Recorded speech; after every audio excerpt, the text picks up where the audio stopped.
다 부질없습니다. 평생 쥐고 있던 명함, 자식 잘 되라고 바쳤던 희생, 주름 하나 없이 남기고 싶었던 체면, 결국 나이 들어 혼자 남으면 아무 의미 없습니다. 자식은 바쁘고 친구는 멀어지고 남는 건 병원 진료 카드와 고요한 방 안뿐입니다. 울려주지 않는 전화기, 돌아올 리 없는 문 앞. 이젠 깨달아야 합니다. 노년은 결국 나 혼자 사는 연습입니다. 준비된 사람만이 외롭지 않고 두렵지 않습니다. 오늘은 다 부질없다. 노년에 5가지 갖추고 혼자 살면 최고다를 주제로 한 영상입니다. 구독, 좋아요 누르시면 시작하겠습니다. 다 부질없다.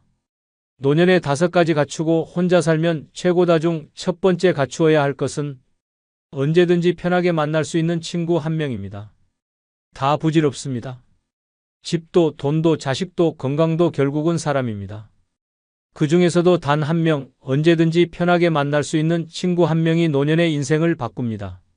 모든 것을 잃어도 그 친구가 있다면 외롭지 않습니다. 반대로 세상을 다 가진 듯 살아도 단 한 사람의 말벗이 없다면 그 삶은 차가운 감옥과도 같습니다. 텔레비전만 바라보다 눈이 침침해지고 라디오에서 흘러나오는 남의 사연에 괜히 눈물이 맺힙니다. 입 밖으로 말 한마디 내뱉지 않는 날이 일주일을 넘기고 그나마 휴대폰 진동이라도 울리면 놀라서 뛰어가 봅니다. 광고 문자였습니다. 허탈하게 웃으며 다시 소파에 몸을 던집니다. 이대로 사라져도 아무도 모를 것 같은 기분이 밀려듭니다. 이게 현실입니다. 언제든지 편하게 만날 수 있는 친구 한 명만 있어도 다릅니다. 커피 한 잔 마시며 아무 말이나 내뱉을 수 있고 가끔은 같이 시장이나 병원도 가며 웃을 수 있는 그런 사람이 필요합니다. 단순한 지인이 아닙니다. 의식하지 않고 마음을 털어놓을 수 있는 진짜 친구입니다. 그런 존재는 노년의 삶에서 생명줄과도 같습니다. 이제는 돈보다 대화가 더 귀한 시기입니다. 침묵이 일상이 되면 사람은 생각을 너무 깊게 하게 되고 그 생각은 결국 자신을 갉아먹기 시작합니다. 아무리 건강하게 살아도 정신이 외로움에 잠식되면 몸도 서서히 무너집니다. 고독사는 뉴스 속 이야기가 아닙니다. 우리 동네, 우리 옆집, 어쩌면 바로 나일 수 있습니다. 자식에게 기대며 살려는 기대는 이제 내려놓아야 합니다. 자식은 바쁩니다.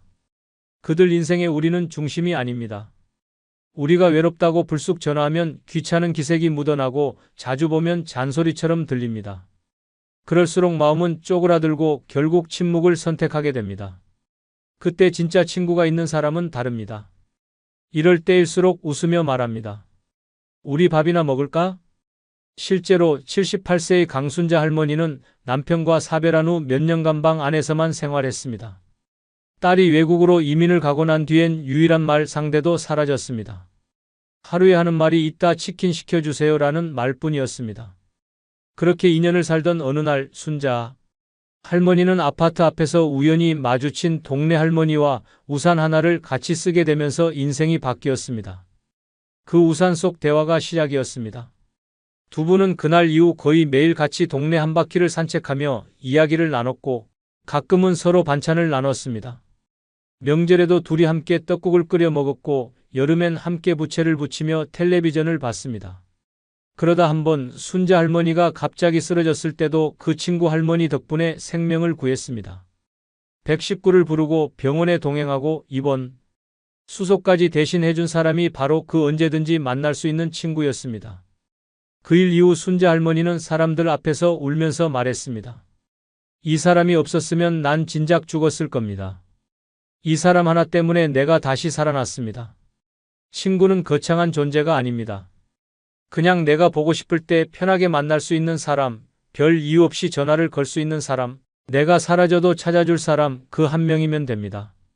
지금 곁에 그런 사람이 없다면 늦기 전에 만들어야 합니다. 결국 사람입니다. 남는 건 사람입니다. 그리고 노년의 가장 중요한 사람은 언제든지 웃으며 찾아갈 수 있는 단 한 명의 친구입니다. 두 번째 갖추어야 할 것은 멈추지 않고 매달 통장에 꽂아주는 연금입니다. 다 부질없습니다. 자식도, 친구도, 집도, 심지어 건강조차도 세월 앞에선 무력해집니다. 하지만 단 하나, 매달 잊지 않고 통장에 꽂히는 연금은 다릅니다. 그 돈이 들어오는 날은 단 하루지만 그 하루가 노년 전체를 버티게 합니다. 누구에게도 눈치 보지 않고 내 삶을 내 힘으로 살아가게 해주는 유일한 무기입니다. 연금 없는 노후는 지옥입니다. 돈은 없는데 세상은 끊임없이 돈을 요구합니다. 병원에서 진료받고 나면 한숨, 약국에서 카드 긁고 나면 통장 잔액 확인, 전기요금 고지서 한 장에도 숨이 턱 막힙니다. TV 속에서는 행복한 노후를 위하여 라며 광고가 나오지만 현실은 냉혹합니다. 연금 하나 없는 노인은 매일을 불안과 공포로 살아갑니다. 밥 한 끼가 부담이고 치과 예약은 아예 포기합니다. 몸이 아파도 참습니다. 혼자 중얼거립니다. 이 나이에 뭘 더 고친다고. 그 말은 체념이 아닙니다. 돈이 없어서입니다. 이게 대한민국 노인의 민낯입니다. 연금은 단순한 돈이 아닙니다. 존엄입니다. 누군가의 도움 없이 살아갈 수 있다는 최소한의 보장입니다. 자식에게 기대지 않아도 되고 친구에게 손 벌리지 않아도 되며 세상 눈치 보지 않아도 되는 당당함이 연금 한 줄에서 시작됩니다. 늦게라도 작게라도 그 돈이 멈추지 않고 들어오기만 하면 사람은 다시 살아갑니다. 지금 연금을 받고 있는 사람과 그렇지 않은 사람의 차이는 하늘과 땅입니다. 삶의 리듬이 다릅니다. 통장에 연금이 들어오는 날을 기준으로 장도 보고 병원도 예약하고 외출도 합니다. 돈이 들어온다는 사실 하나로 하루의 태도가 달라집니다. 심지어 몸도 덜 아픈 느낌입니다. 마음이 편하니까 그렇습니다. 전라북도 익산에 사는 72세 송재호 어르신은 30년 가까이 작은 철물점에서 일했습니다. 한 푼이라도 아끼려고 명절에도 쉬지 않고 일했지만 하루아침에 건물주가 바뀌며 가게를 접어야 했습니다. 퇴직금도 없었고 남은 건 고장난 허리와 낡은 트럭 한 대뿐이었습니다. 자식들은 각자 먹고 살기 바빴고 송 어르신은 하루하루를 고물상에 자빌 나가며 연명했습니다.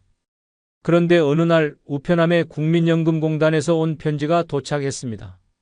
젊은 시절에 몇 년간 보험료를 납부했던 내역이 남아있었던 것입니다. 금액은 크지 않았습니다. 매달 37만 원. 하지만 그 37만 원은 송 어르신의 인생을 바꿨습니다. 고물상 일을 줄이고 주말엔 손주를 만나러 기차를 탈 여유도 생겼습니다. 혼자 여수로 1박 여행도 다녀왔습니다. 호텔은 못 갔지만 찜질방에서 하룻밤을 보내며 바닷바람을 맞았습니다. 돌아오는 길 편의점에서 컵라면을 사 먹으며 속으로 외쳤습니다. 이게 다 연금 덕이다. 송 어르신은 요즘 동네 친구들에게 연금의 소중함을 전도하듯 말합니다. 야, 젊었을 때 몇 푼이라도 넣어놔라. 늙어서 그 돈이 살 길 된다. 친구들은 웃으며 말합니다. 너만큼 연금 자랑하는 사람 없다. 그 말에 송 어르신은 대답합니다. 이 자랑은 해도 된다. 내 돈 들어오는 게 그렇게 뿌듯할 수가 없다. 멈추지 않고 매달 통장에 꽂아주는 연금은 단순한 금액이 아닙니다. 그것은 노년의 자유이고 선택권이며 삶의 여유입니다. 자식에게 미안하지 않고 세상에 위축되지 않게 만드는 단단한 안전망입니다. 그래서 노년에 꼭 갖춰야 할 5가지 중 하나는 끊기지 않는 연금입니다. 돈이 아닌 사람으로 살게 해주는 유일한 힘입니다. 세 번째 갖추어야 할 것은 자신만의 취미 활동입니다. 다 부질없습니다. 젊었을 땐 돈 벌고 자식 키우느라 바빠서 미처 돌아볼 틈도 없었습니다. 그런데 어느 순간 자식은 떠나고 일은 사라지고 사람은 혼자 남습니다. 그때 깨닫습니다. 텅 빈 집안에 내 삶을 채워줄 건 단 하나, 바로 취미입니다. 취미 하나 없이 맞는 노년은 공허합니다. 아침에 눈을 떠도 일어날 이유가 없습니다. 거실로 나와 TV만 틀어놓고 리모컨을 손에 든 채 멍하니 시간을 보냅니다. 1시간, 2시간, 어느새 해가 집니다. 이게 반복되면 무섭게 변합니다. 머리는 멍해지고 입은 굳어가며 마음은 가라앉습니다. 그 끝은 우울입니다. 움직이지 않는 몸, 닫힌 입, 어두운 표정. 이 세 가지가 한꺼번에 찾아오면 노인의 삶은 서서히 무너집니다. 심지어 주변 사람들조차 말합니다. 요즘 왜 그렇게 말이 없으세요? 그 한마디에 또 마음이 다칩니다. 스스로를 방에 가두고 나는 이제 쓸모없는 존재라며 자책합니다. 취미가 없는 노인은 생각보다 빠르게 늙습니다. 아니, 무너집니다. 정신과 육체가 동시에 침몰합니다. 취미는 단순한 놀이가 아닙니다. 그것은 생존입니다. 하루의 리듬을 만들어주고 나를 다시 살아있게 만들어줍니다. 아침에 일어날 이유를 만들어주고 사람들과 이야기할 주제를 만들어줍니다. 손을 움직이면 마음이 움직입니다. 관심이 생기면 삶의 에너지가 돕니다. 그렇게 취미는 늙어가는 나를 붙잡아주는 생명의 줄입니다. 가장 무서운 노후는 아무것도 안 하고 있는 그 자체입니다. 아무 일도 하지 않으면 아무 생각도 안 나고 그러면 아무 의미도 느끼지 못하게 됩니다. 삶이 그저 시간을 죽이는 일이 될 때 그때부터 사람은 점점 죽음을 준비하게 됩니다. 취미 하나가 그 무서운 고리를 끊습니다. 작고 소박한 즐거움 하나가 노후 전체를 바꿉니다. 서울 동작구에 사는 74세 이필자 할머니는 남편이 세상을 떠난 뒤 오랫동안 방 안에만 있었습니다. 사람들과도 멀어졌고 자식들과도 연락이 뜸해졌습니다. 아침부터 밤까지 같은 자리에 앉아 식사 대신 과자나 빵으로 끼니를 때우며 그저 살아있기만 했습니다. 눈빛은 흐리고 말수는 줄었고 체중도 10kg나 빠졌습니다. 이대로 가면 병원 신세는 시간 문제였습니다. 그러던 어느 날 우연히 들른 동네 복지관에서 자수교실 포스터를 봤습니다. 젊었을 땐 바느질 한번 제대로 못 해봤지만 그날따라 이상하게 마음이 끌렸습니다. 처음엔 어색했지만 실과 바늘을 들고 천에 첫 땀을 꿰었을 때 이상하게도 마음이 따뜻해졌습니다. 집중하면 아무 생각이 들지 않았고 실이 만들어내는 무늬에 작은 기쁨이 생겼습니다. 그리고 무엇보다 그 교실에 온 다른 어르신들과 인사를 나누며 웃음도 돌아왔습니다.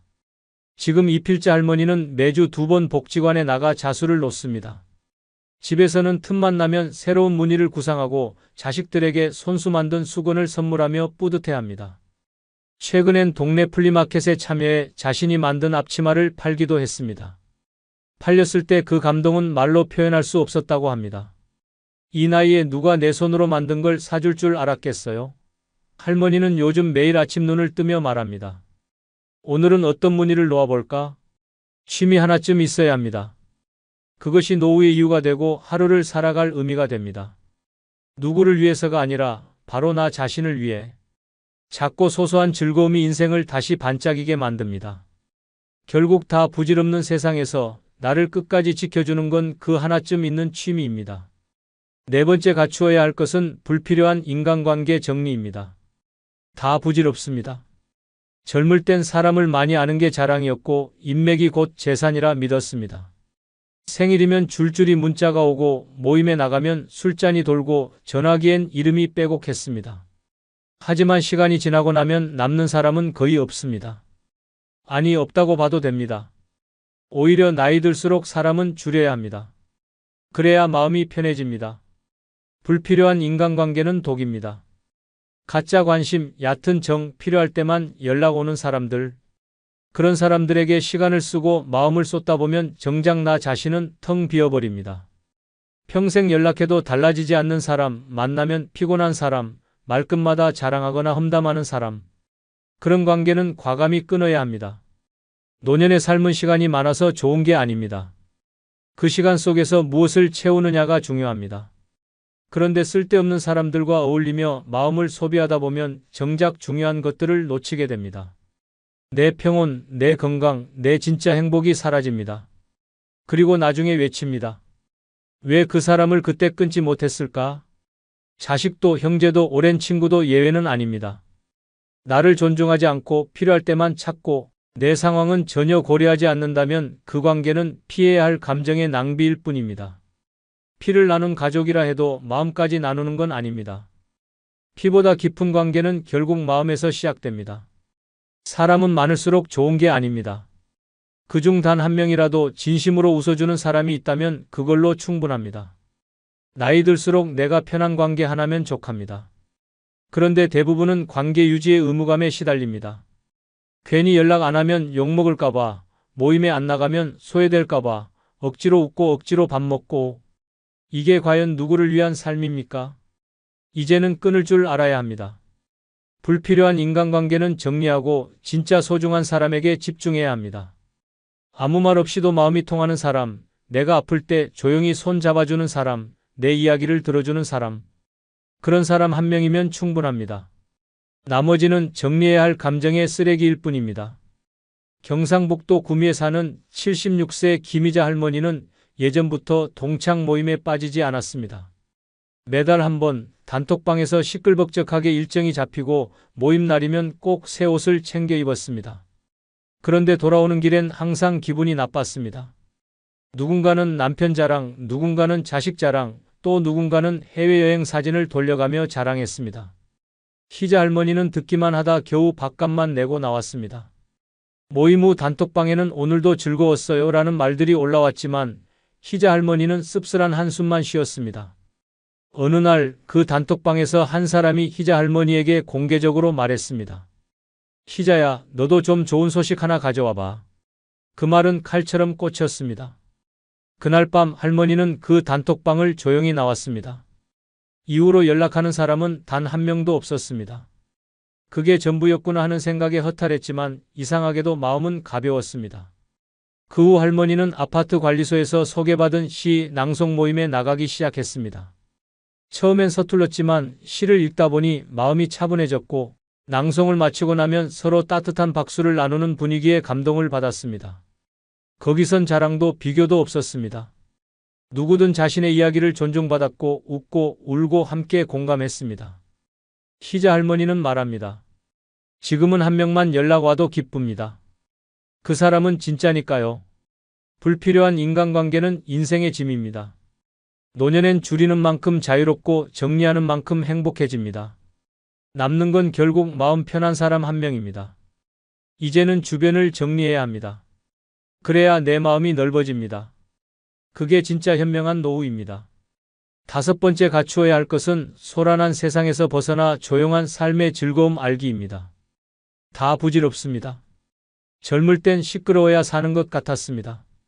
음악은 커야 하고 사람은 많아야 하고 하루라도 약속이 없으면 허전했던 시절이 있었습니다. 하지만 나이 들어보니 그 모든 소란이 결국은 나를 갉아먹고 있었던 소음이었다는 걸 깨닫게 됩니다. 진짜 삶은 조용할 때 시작됩니다. 시끄러운 세상은 숨 쉴 틈을 주지 않습니다. 뉴스는 끝없이 불안을 퍼뜨리고 휴대폰은 쉴 새 없이 울립니다. 텔레비전은 자극적인 이야기만 반복하고 밖을 나서면 경적 소리와 사람들의 목소리에 정신이 피곤해집니다. 어디를 가도 마음 놓고 앉아 쉴 곳조차 없습니다. 나이 들어 이 소란한 세상에 맞서 살아가는 건 마치 모래폭풍 속을 맨몸으로 걷는 것과 같습니다. 그 와중에도 누군가는 여전히 인정받고 싶어 안달입니다. SNS엔 웃는 사진과 자랑글만 넘칩니다. 자식 자랑, 여행 자랑, 새차 자랑하지만 그 속엔 공허함이 가득합니다. 보여주기 위한 삶은 결국 자기를 지우는 일입니다. 진짜 평온은 그 모든 것에서 한 발 물러났을 때 찾아옵니다. 조용히 나만의 차 한 잔을 마시며 창밖을 바라보는 그 순간 삶은 다시 숨을 쉽니다. 조용한 삶은 도피가 아닙니다. 선택입니다. 더 이상 외부에 휘둘리지 않고 내면의 소리에 귀 기울이겠다는 결단입니다.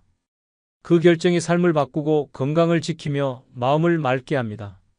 남들이 떠드는 동안 나는 고요 속에서 나를 찾아갑니다. 그건 도전이 아니라 회복입니다. 외로움과 고요는 다릅니다. 고요는 자신을 들여다보게 만들고 내 안의 작은 행복을 발견하게 해줍니다. 정리된 방 안, 조용한 음악, 나만의 책 한 권. 그것이면 됩니다. 이제는 사람에 치이지 않아야 합니다. 말 많은 모임, 억지 웃음, 피곤한 대화. 그 모든 것에서 벗어나야 진짜 나를 만납니다. 부산 해운대에 사는 70세 방문자 할머니는 예전엔 모임이라면 빠지지 않고 참석했습니다.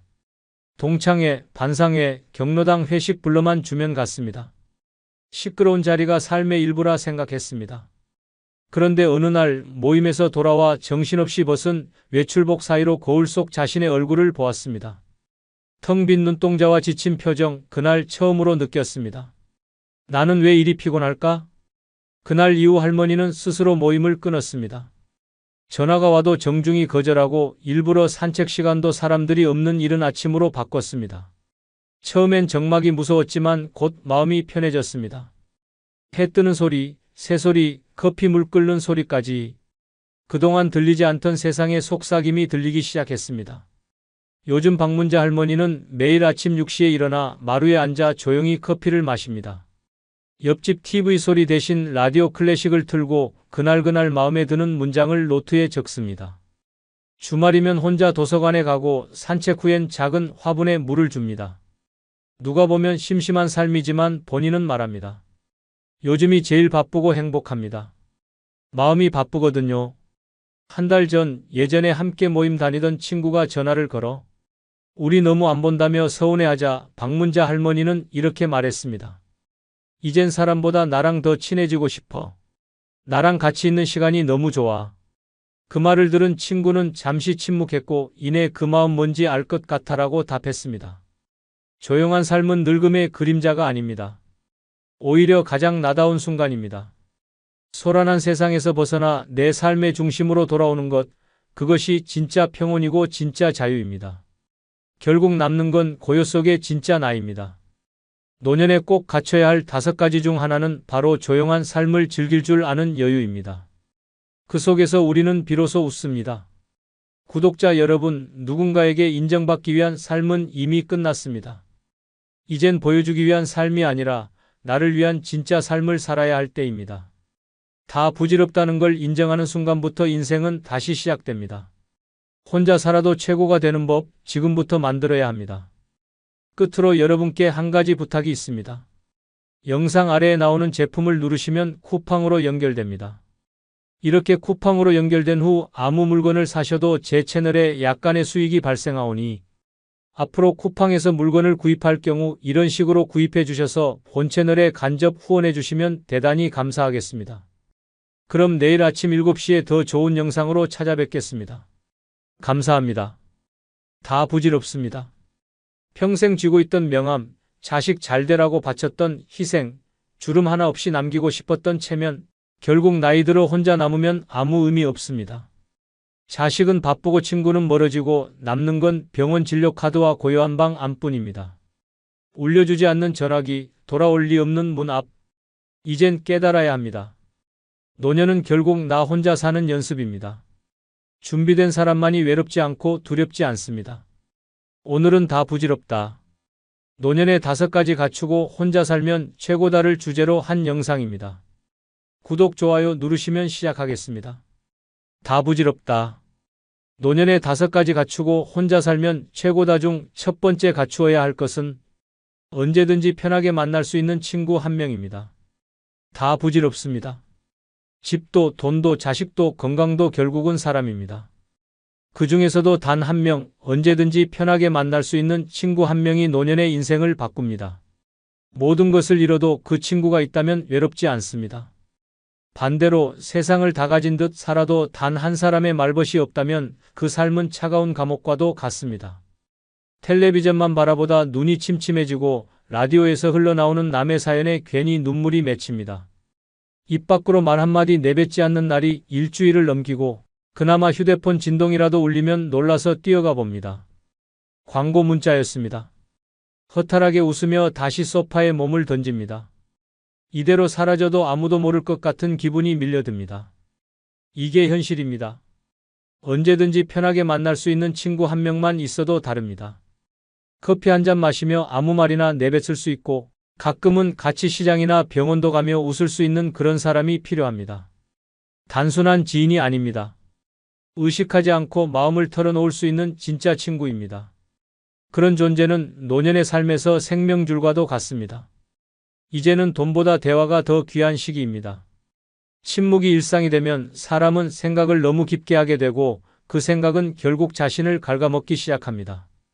아무리 건강하게 살아도 정신이 외로움에 잠식되면 몸도 서서히 무너집니다. 고독사는 뉴스 속 이야기가 아닙니다. 우리 동네, 우리 옆집, 어쩌면 바로 나일 수 있습니다. 자식에게 기대며 살려는 기대는 이제 내려놓아야 합니다. 자식은 바쁩니다. 그들 인생의 우리는 중심이 아닙니다. 우리가 외롭다고 불쑥 전화하면 귀찮은 기색이 묻어나고 자주 보면 잔소리처럼 들립니다. 그럴수록 마음은 쪼그라들고 결국 침묵을 선택하게 됩니다. 그때 진짜 친구가 있는 사람은 다릅니다. 이럴 때일수록 웃으며 말합니다.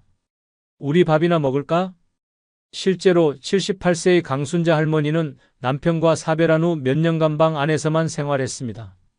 딸이 외국으로 이민을 가고 난 뒤엔 유일한 말 상대도 사라졌습니다. 하루에 하는 말이 이따 치킨 시켜주세요라는 말뿐이었습니다. 그렇게 2년을 살던 어느 날 순자 할머니는 아파트 앞에서 우연히 마주친 동네 할머니와 우산 하나를 같이 쓰게 되면서 인생이 바뀌었습니다. 그 우산 속 대화가 시작이었습니다. 두 분은 그날 이후 거의 매일 같이 동네 한 바퀴를 산책하며 이야기를 나눴고 가끔은 서로 반찬을 나눴습니다. 명절에도 둘이 함께 떡국을 끓여 먹었고 여름엔 함께 부채를 붙이며 텔레비전을 봤습니다. 그러다 한번 순자 할머니가 갑자기 쓰러졌을 때도 그 친구 할머니 덕분에 생명을 구했습니다. 119를 부르고 병원에 동행하고 입원, 수속까지 대신 해준 사람이 바로 그 언제든지 만날 수 있는 친구였습니다. 그 일 이후 순자 할머니는 사람들 앞에서 울면서 말했습니다. 이 사람이 없었으면 난 진작 죽었을 겁니다. 이 사람 하나 때문에 내가 다시 살아났습니다. 친구는 거창한 존재가 아닙니다. 그냥 내가 보고 싶을 때 편하게 만날 수 있는 사람, 별 이유 없이 전화를 걸 수 있는 사람, 내가 사라져도 찾아줄 사람 그 한 명이면 됩니다. 지금 곁에 그런 사람이 없다면 늦기 전에 만들어야 합니다. 결국 사람입니다. 남는 건 사람입니다. 그리고 노년의 가장 중요한 사람은 언제든지 웃으며 찾아갈 수 있는 단 한 명의 친구입니다. 두 번째 갖추어야 할 것은 멈추지 않고 매달 통장에 꽂아주는 연금입니다. 다 부질없습니다. 자식도 친구도 집도 심지어 건강조차도 세월 앞에선 무력해집니다. 하지만 단 하나 매달 잊지 않고 통장에 꽂히는 연금은 다릅니다. 그 돈이 들어오는 날은 단 하루지만 그 하루가 노년 전체를 버티게 합니다. 누구에게도 눈치 보지 않고 내 삶을 내 힘으로 살아가게 해주는 유일한 무기입니다. 연금 없는 노후는 지옥입니다. 돈은 없는데 세상은 끊임없이 돈을 요구합니다. 병원에서 진료받고 나면 한숨, 약국에서 카드 긁고 나면 통장 잔액 확인, 전기요금 고지서 한 장에도 숨이 턱 막힙니다. TV 속에서는 행복한 노후를 위하여 라며 광고가 나오지만 현실은 냉혹합니다. 연금 하나 없는 노인은 매일을 불안과 공포로 살아갑니다. 밥 한 끼가 부담이고 치과 예약은 아예 포기합니다. 몸이 아파도 참습니다. 혼자 중얼거립니다. 이 나이에 뭘 더 고친다고. 그 말은 체념이 아닙니다. 돈이 없어서입니다. 이게 대한민국 노인의 민낯입니다. 연금은 단순한 돈이 아닙니다. 존엄입니다. 누군가의 도움 없이 살아갈 수 있다는 최소한의 보장입니다. 자식에게 기대지 않아도 되고 친구에게 손 벌리지 않아도 되며 세상 눈치 보지 않아도 되는 당당함이 연금 한 줄에서 시작됩니다. 늦게라도 작게라도 그 돈이 멈추지 않고 들어오기만 하면 사람은 다시 살아갑니다. 지금 연금을 받고 있는 사람과 그렇지 않은 사람의 차이는 하늘과 땅입니다. 삶의 리듬이 다릅니다. 통장에 연금이 들어오는 날을 기준으로 장도 보고 병원도 예약하고 외출도 합니다. 돈이 들어온다는 사실 하나로 하루의 태도가 달라집니다. 심지어 몸도 덜 아픈 느낌입니다. 마음이 편하니까 그렇습니다. 전라북도 익산에 사는 72세 송재호 어르신은 30년 가까이 작은 철물점에서 일했습니다. 한 푼이라도 아끼려고 명절에도 쉬지 않고 일했지만 하루아침에 건물주가 바뀌며 가게를 접어야 했습니다. 퇴직금도 없었고 남은 건 고장난 허리와 낡은 트럭 한 대뿐이었습니다. 자식들은 각자 먹고 살기 바빴고 송 어르신은 하루하루를 고물상에 자빌 나가며 연명했습니다. 그런데 어느 날 우편함에 국민연금공단에서 온 편지가 도착했습니다. 젊은 시절에 몇 년간 보험료를 납부했던 내역이 남아있었던 것입니다. 금액은 크지 않았습니다. 매달 37만 원. 하지만 그 37만 원은 송 어르신의 인생을 바꿨습니다. 고물상 일을 줄이고 주말엔 손주를 만나러 기차를 탈 여유도 생겼습니다. 혼자 여수로 1박 여행도 다녀왔습니다. 호텔은 못 갔지만 찜질방에서 하룻밤을 보내며 바닷바람을 맞았습니다. 돌아오는 길 편의점에서 컵라면을 사 먹으며 속으로 외쳤습니다. 이게 다 연금 덕이다. 송 어르신은 요즘 동네 친구들에게 연금의 소중함을 전도하듯 말합니다. 야, 젊었을 때 몇 푼이라도 넣어놔라. 늙어서 그 돈이 살 길 된다. 친구들은 웃으며 말합니다. 너만큼 연금 자랑하는 사람 없다. 그 말에 송 어르신은 대답합니다. 이 자랑은 해도 된다. 내 돈 들어오는 게 그렇게 뿌듯할 수가 없다. 멈추지 않고 매달 통장에 꽂아주는 연금은 단순한 금액이 아닙니다. 그것은 노년의 자유이고 선택권이며 삶의 여유입니다. 자식에게 미안하지 않고 세상에 위축되지 않게 만드는 단단한 안전망입니다. 그래서 노년에 꼭 갖춰야 할 5가지 중 하나는 끊기지 않는 연금입니다. 돈이 아닌 사람으로 살게 해주는 유일한 힘입니다. 세 번째 갖추어야 할 것은 자신만의 취미 활동입니다. 다 부질없습니다. 젊었을 땐 돈 벌고 자식 키우느라 바빠서 미처 돌아볼 틈도 없었습니다. 그런데 어느 순간 자식은 떠나고 일은 사라지고 사람은 혼자 남습니다. 그때 깨닫습니다. 텅 빈 집안에 내 삶을 채워줄 건 단 하나, 바로 취미입니다. 취미 하나 없이 맞는 노년은 공허합니다. 아침에 눈을 떠도 일어날 이유가 없습니다. 거실로 나와 TV만 틀어놓고 리모컨을 손에 든 채 멍하니 시간을 보냅니다. 1시간, 2시간, 어느새 해가 집니다. 이게 반복되면 무섭게 변합니다. 머리는 멍해지고 입은 굳어가며 마음은 가라앉습니다. 그 끝은 우울입니다. 움직이지 않는 몸, 닫힌 입, 어두운 표정. 이 3가지가 한꺼번에 찾아오면 노인의 삶은 서서히 무너집니다. 심지어 주변 사람들조차 말합니다. 요즘 왜 그렇게 말이 없으세요? 그 한마디에 또 마음이 다칩니다. 스스로를 방에 가두고 나는 이제 쓸모없는 존재라며 자책합니다. 취미가 없는 노인은 생각보다 빠르게 늙습니다. 아니, 무너집니다. 정신과 육체가 동시에 침몰합니다. 취미는 단순한 놀이가 아닙니다. 그것은 생존입니다. 하루의 리듬을 만들어주고 나를 다시 살아있게 만들어줍니다. 아침에 일어날 이유를 만들어주고 사람들과 이야기할 주제를 만들어줍니다. 손을 움직이면 마음이 움직입니다. 관심이 생기면 삶의 에너지가 돕니다. 그렇게 취미는 늙어가는 나를 붙잡아주는 생명의 줄입니다.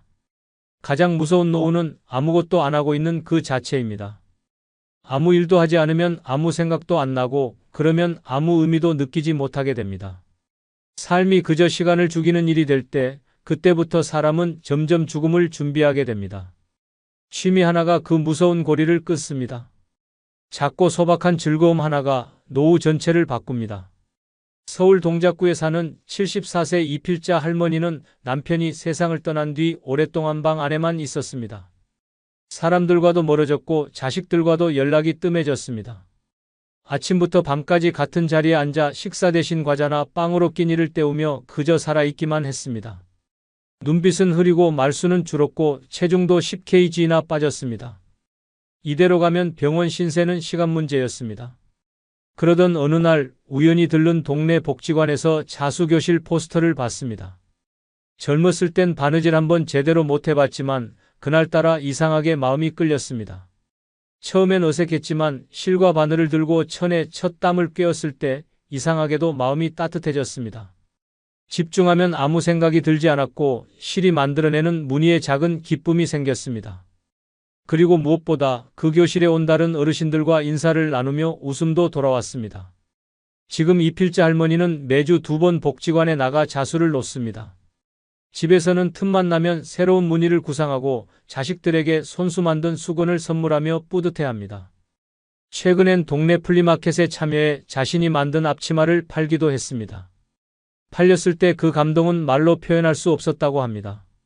이 나이에 누가 내 손으로 만든 걸 사줄 줄 알았겠어요? 할머니는 요즘 매일 아침 눈을 뜨며 말합니다. 오늘은 어떤 무늬를 놓아볼까? 취미 하나쯤 있어야 합니다.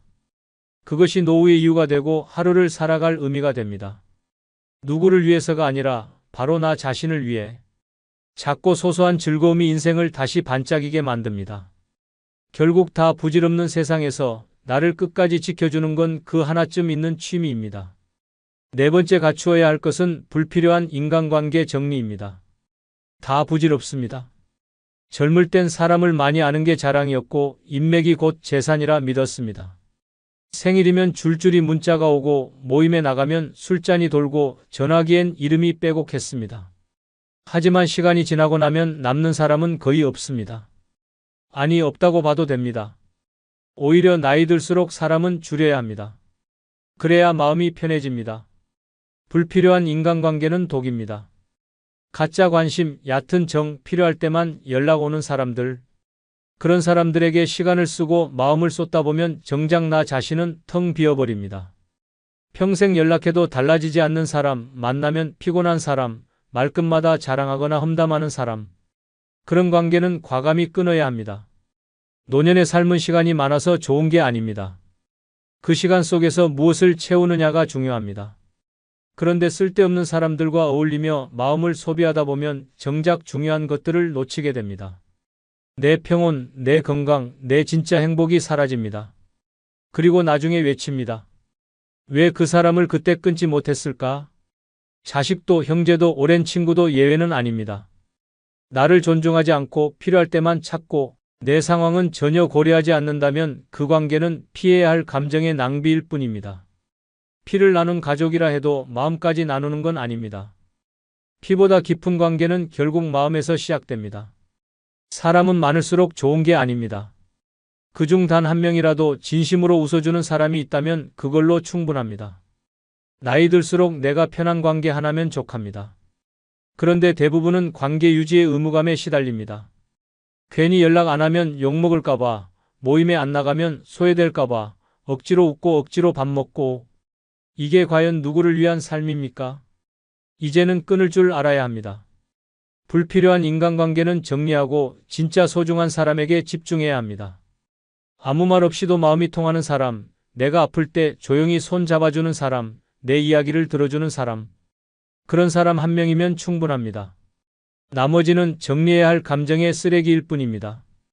경상북도 구미에 사는 76세 김희자 할머니는 예전부터 동창 모임에 빠지지 않았습니다. 매달 한 번 단톡방에서 시끌벅적하게 일정이 잡히고 모임 날이면 꼭 새 옷을 챙겨 입었습니다. 그런데 돌아오는 길엔 항상 기분이 나빴습니다. 누군가는 남편 자랑, 누군가는 자식 자랑, 또 누군가는 해외여행 사진을 돌려가며 자랑했습니다. 희자 할머니는 듣기만 하다 겨우 밥값만 내고 나왔습니다. 모임 후 단톡방에는 오늘도 즐거웠어요 라는 말들이 올라왔지만 희자 할머니는 씁쓸한 한숨만 쉬었습니다. 어느 날 그 단톡방에서 한 사람이 희자 할머니에게 공개적으로 말했습니다. 희자야, 너도 좀 좋은 소식 하나 가져와봐. 그 말은 칼처럼 꽂혔습니다. 그날 밤 할머니는 그 단톡방을 조용히 나왔습니다. 이후로 연락하는 사람은 단 한 명도 없었습니다. 그게 전부였구나 하는 생각에 허탈했지만 이상하게도 마음은 가벼웠습니다. 그 후 할머니는 아파트 관리소에서 소개받은 시 낭송 모임에 나가기 시작했습니다. 처음엔 서툴렀지만 시를 읽다 보니 마음이 차분해졌고 낭송을 마치고 나면 서로 따뜻한 박수를 나누는 분위기에 감동을 받았습니다. 거기선 자랑도 비교도 없었습니다. 누구든 자신의 이야기를 존중받았고 웃고 울고 함께 공감했습니다. 희자 할머니는 말합니다. 지금은 한 명만 연락 와도 기쁩니다. 그 사람은 진짜니까요. 불필요한 인간관계는 인생의 짐입니다. 노년엔 줄이는 만큼 자유롭고 정리하는 만큼 행복해집니다. 남는 건 결국 마음 편한 사람 한 명입니다. 이제는 주변을 정리해야 합니다. 그래야 내 마음이 넓어집니다. 그게 진짜 현명한 노후입니다. 5번째 갖추어야 할 것은 소란한 세상에서 벗어나 조용한 삶의 즐거움 알기입니다. 다 부질없습니다. 젊을 땐 시끄러워야 사는 것 같았습니다. 음악은 커야 하고 사람은 많아야 하고 하루라도 약속이 없으면 허전했던 시절이 있었습니다. 하지만 나이 들어보니 그 모든 소란이 결국은 나를 갉아먹고 있었던 소음이었다는 걸 깨닫게 됩니다. 진짜 삶은 조용할 때 시작됩니다. 시끄러운 세상은 숨 쉴 틈을 주지 않습니다. 뉴스는 끝없이 불안을 퍼뜨리고 휴대폰은 쉴 새 없이 울립니다. 텔레비전은 자극적인 이야기만 반복하고 밖을 나서면 경적 소리와 사람들의 목소리에 정신이 피곤해집니다.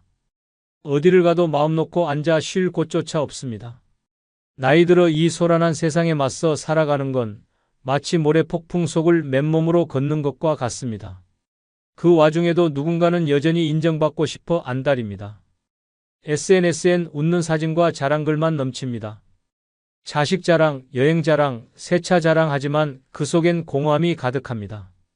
보여주기 위한 삶은 결국 자기를 지우는 일입니다. 진짜 평온은 그 모든 것에서 한 발 물러났을 때 찾아옵니다. 조용히 나만의 차 한 잔을 마시며 창밖을 바라보는 그 순간 삶은 다시 숨을 쉽니다. 조용한 삶은 도피가 아닙니다. 선택입니다. 더 이상 외부에 휘둘리지 않고 내면의 소리에 귀 기울이겠다는 결단입니다. 그 결정이 삶을 바꾸고 건강을 지키며 마음을 맑게 합니다. 남들이 떠드는 동안 나는 고요 속에서 나를 찾아갑니다. 그건 도전이 아니라 회복입니다. 외로움과 고요는 다릅니다. 고요는 자신을 들여다보게 만들고 내 안의 작은 행복을 발견하게 해줍니다. 정리된 방 안, 조용한 음악, 나만의 책 한 권. 그것이면 됩니다. 이제는 사람에 치이지 않아야 합니다. 말 많은 모임, 억지 웃음, 피곤한 대화. 그 모든 것에서 벗어나야 진짜 나를 만납니다. 부산 해운대에 사는 70세 방문자 할머니는 예전엔 모임이라면 빠지지 않고 참석했습니다. 동창회, 반상회, 경로당 회식 불러만 주면 갔습니다. 시끄러운 자리가 삶의 일부라 생각했습니다. 그런데 어느 날 모임에서 돌아와 정신없이 벗은 외출복 사이로 거울 속 자신의 얼굴을 보았습니다. 텅 빈 눈동자와 지친 표정, 그날 처음으로 느꼈습니다. 나는 왜 이리 피곤할까? 그날 이후 할머니는 스스로 모임을 끊었습니다. 전화가 와도 정중히 거절하고 일부러 산책 시간도 사람들이 없는 이른 아침으로 바꿨습니다. 처음엔 정막이 무서웠지만 곧 마음이 편해졌습니다. 해 뜨는 소리, 새소리, 커피 물 끓는 소리까지 그동안 들리지 않던 세상의 속삭임이 들리기 시작했습니다. 요즘 방문자 할머니는 매일 아침 6시에 일어나 마루에 앉아 조용히 커피를 마십니다. 옆집 TV 소리 대신 라디오 클래식을 틀고 그날 마음에 드는 문장을 노트에 적습니다. 주말이면 혼자 도서관에 가고 산책 후엔 작은 화분에 물을 줍니다. 누가 보면 심심한 삶이지만 본인은 말합니다. 요즘이 제일 바쁘고 행복합니다. 마음이 바쁘거든요. 한 달 전 예전에 함께 모임 다니던 친구가 전화를 걸어 우리 너무 안 본다며 서운해하자 방문자 할머니는 이렇게 말했습니다. 이젠 사람보다 나랑 더 친해지고 싶어. 나랑 같이 있는 시간이 너무 좋아. 그 말을 들은 친구는 잠시 침묵했고 이내 그 마음 뭔지 알 것 같아라고 답했습니다. 조용한 삶은 늙음의 그림자가 아닙니다. 오히려 가장 나다운 순간입니다. 소란한 세상에서 벗어나 내 삶의 중심으로 돌아오는 것, 그것이 진짜 평온이고 진짜 자유입니다. 결국 남는 건 고요 속의 진짜 나입니다. 노년에 꼭 갖춰야 할 5가지 중 하나는 바로 조용한 삶을 즐길 줄 아는 여유입니다. 그 속에서 우리는 비로소 웃습니다. 구독자 여러분, 누군가에게 인정받기 위한 삶은 이미 끝났습니다. 이젠 보여주기 위한 삶이 아니라 나를 위한 진짜 삶을 살아야 할 때입니다. 다 부질없다는 걸 인정하는 순간부터 인생은 다시 시작됩니다. 혼자 살아도 최고가 되는 법, 지금부터 만들어야 합니다. 끝으로 여러분께 한 가지 부탁이 있습니다. 영상 아래에 나오는 제품을 누르시면 쿠팡으로 연결됩니다. 이렇게 쿠팡으로 연결된 후 아무 물건을 사셔도 제 채널에 약간의 수익이 발생하오니 앞으로 쿠팡에서 물건을 구입할 경우 이런 식으로 구입해 주셔서 본 채널에 간접 후원해 주시면 대단히 감사하겠습니다. 그럼 내일 아침 7시에 더 좋은 영상으로 찾아뵙겠습니다. 감사합니다. 나이 들수록 왜 이렇게 걱정이 많아질까요? 혼자 있는 시간이 편한데 외롭기도 해요. 몸도 마음도 지치는데 왜 이렇게 눈치 보며 살아야 할까요? 노년에 들어서면 삶이 더 여유로워질 줄 알았지만 현실은 그렇지 않습니다. 자식 눈치, 건강 걱정, 돈 문제, 인간관계까지 하루하루가 조용한 전쟁 같습니다. 웃고 있어도 마음은 무겁고 주변은 조용한데 머릿속은 시끄럽습니다. 하지만 걱정으로 노후를 채우는 것은 가장 어리석은 선택입니다. 이제는 나를 짓누르는 스트레스를 다 털어내야 할 때입니다. 노년에 진짜로 필요한 건 남이 아닌 나 자신을 지키는 5가지 방법입니다. 이 5가지를 알게 된다면 내 걱정을 남에게 넘길 수 있는 가볍고 자유로운 인생이 시작됩니다. 구독, 좋아요 누르시면 시작하겠습니다. 내 걱정 다 가져가라. 노년에 스트레스 없이 사는 5가지 방법 중 첫 번째는 타인과 비교하지 않기입니다. 노년에 접어들면 사람들은 당연히 마음이 넓어지고 여유로워질 거라고 생각합니다. 하지만 현실은 그 반대인 경우가 많습니다. 모임에 나가면 누구는 손주가 외국 대학에 갔다고 자랑하고 누구는 자식이 의사라고 은근히 말하고 누구는 요양원 대신 실버타운에 산다며 자랑스럽게 말합니다. 처음엔 웃으며 듣다가도 집에 돌아오면 마음이 허전해집니다. 나는 왜 저렇게 못 살았을까? 내 자식은 왜 저만큼 못 했을까라는 비교의 감정이 자존심을 찌르고 들어옵니다. 비교는 스스로를 가장 빠르게 무너뜨리는 독입니다. 타인의 삶을 기준으로 나를 바라보면 절대 만족이 없습니다.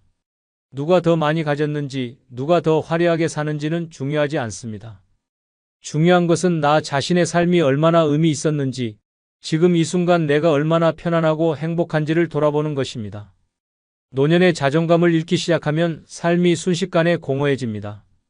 자신보다 잘나 보이는 사람과 비교하며 자책하고 괜히 자식에게 짜증을 내고 스스로를 쓸모없는 사람처럼 여기기 시작합니다. 이 마음이 쌓이면 우울해지고 몸까지 아파집니다.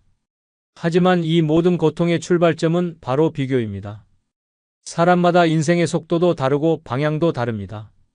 누구는 자식이 성공했지만 병을 얻었고 누구는 부유하게 살지만 친구 하나 없이 외롭습니다.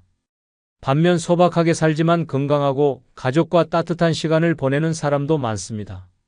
겉으로 드러나는 것만 보고 비교하는 것은 마치 책의 표지만 보고 내용을 판단하는 것과 같습니다. 자존감은 내가 나를 믿는 힘입니다. 나를 부족하게 보는 시선이 있다 해도 내가 나를 사랑하면 흔들리지 않습니다. 지나온 세월 동안 열심히 살아온 나, 가족을 위해 희생해온 나, 병든 부모를 정성껏 돌본 나, 그런 삶 자체가 값지고 소중한 것입니다. 남들과 같지 않아도 남보다 조금 부족해 보여도 괜찮습니다. 그 자체로 이미 충분히 잘 살아온 인생입니다. 이씨 할아버지는 동창회에 나가는 걸 싫어했습니다. 모이면 누구는 아들이 판사고 누구는 손주가 유학 중이라고 자랑이 끊이질 않았습니다. 특히 동창 중 한 명은 항상 외제차를 끌고 와서 우리 며느리는 대기업 다녀라고 대놓고 말하곤 했습니다. 그걸 들을 때마다 마음이 답답했습니다. 이씨 할아버지의 아들은 중소기업에 다니며 겨우겨우 생계를 이어가고 있었고 딸은 결혼 후 전업주부로 살고 있었습니다. 하루는 딸이 아빠, 왜 이렇게 요즘 힘이 없어 보여요? 라고 묻자 할아버지는 아무 말도 못하고 고개만 숙였습니다. 하지만 딸은 웃으며 말했습니다. 아빠 덕분에 우리 가족은 지금 이렇게 따뜻하게 잘 살고 있어요. 외국 안 가도 좋고 대기업 아니라도 좋아요. 우리는 지금 행복해요. 그 말을 듣는 순간 눈물이 났습니다. 그날 이후 이씨 할아버지는 마음을 바꾸었습니다. 남과 비교하지 않기로 내 삶을 있는 그대로 받아들이기로 결심했습니다. 그때부터는 동창회에 나가도 자랑을 들어도 웃으며 넘길 수 있었습니다. 집으로 돌아와 손주랑 놀고 아내와 마주 앉아 차를 마시는 시간이 더 소중해졌습니다. 우리도 잘 살고 있어. 내가 살아온 인생도 괜찮았어. 그렇게 스스로를 인정하는 순간 오랜만에 마음이 평온해졌습니다.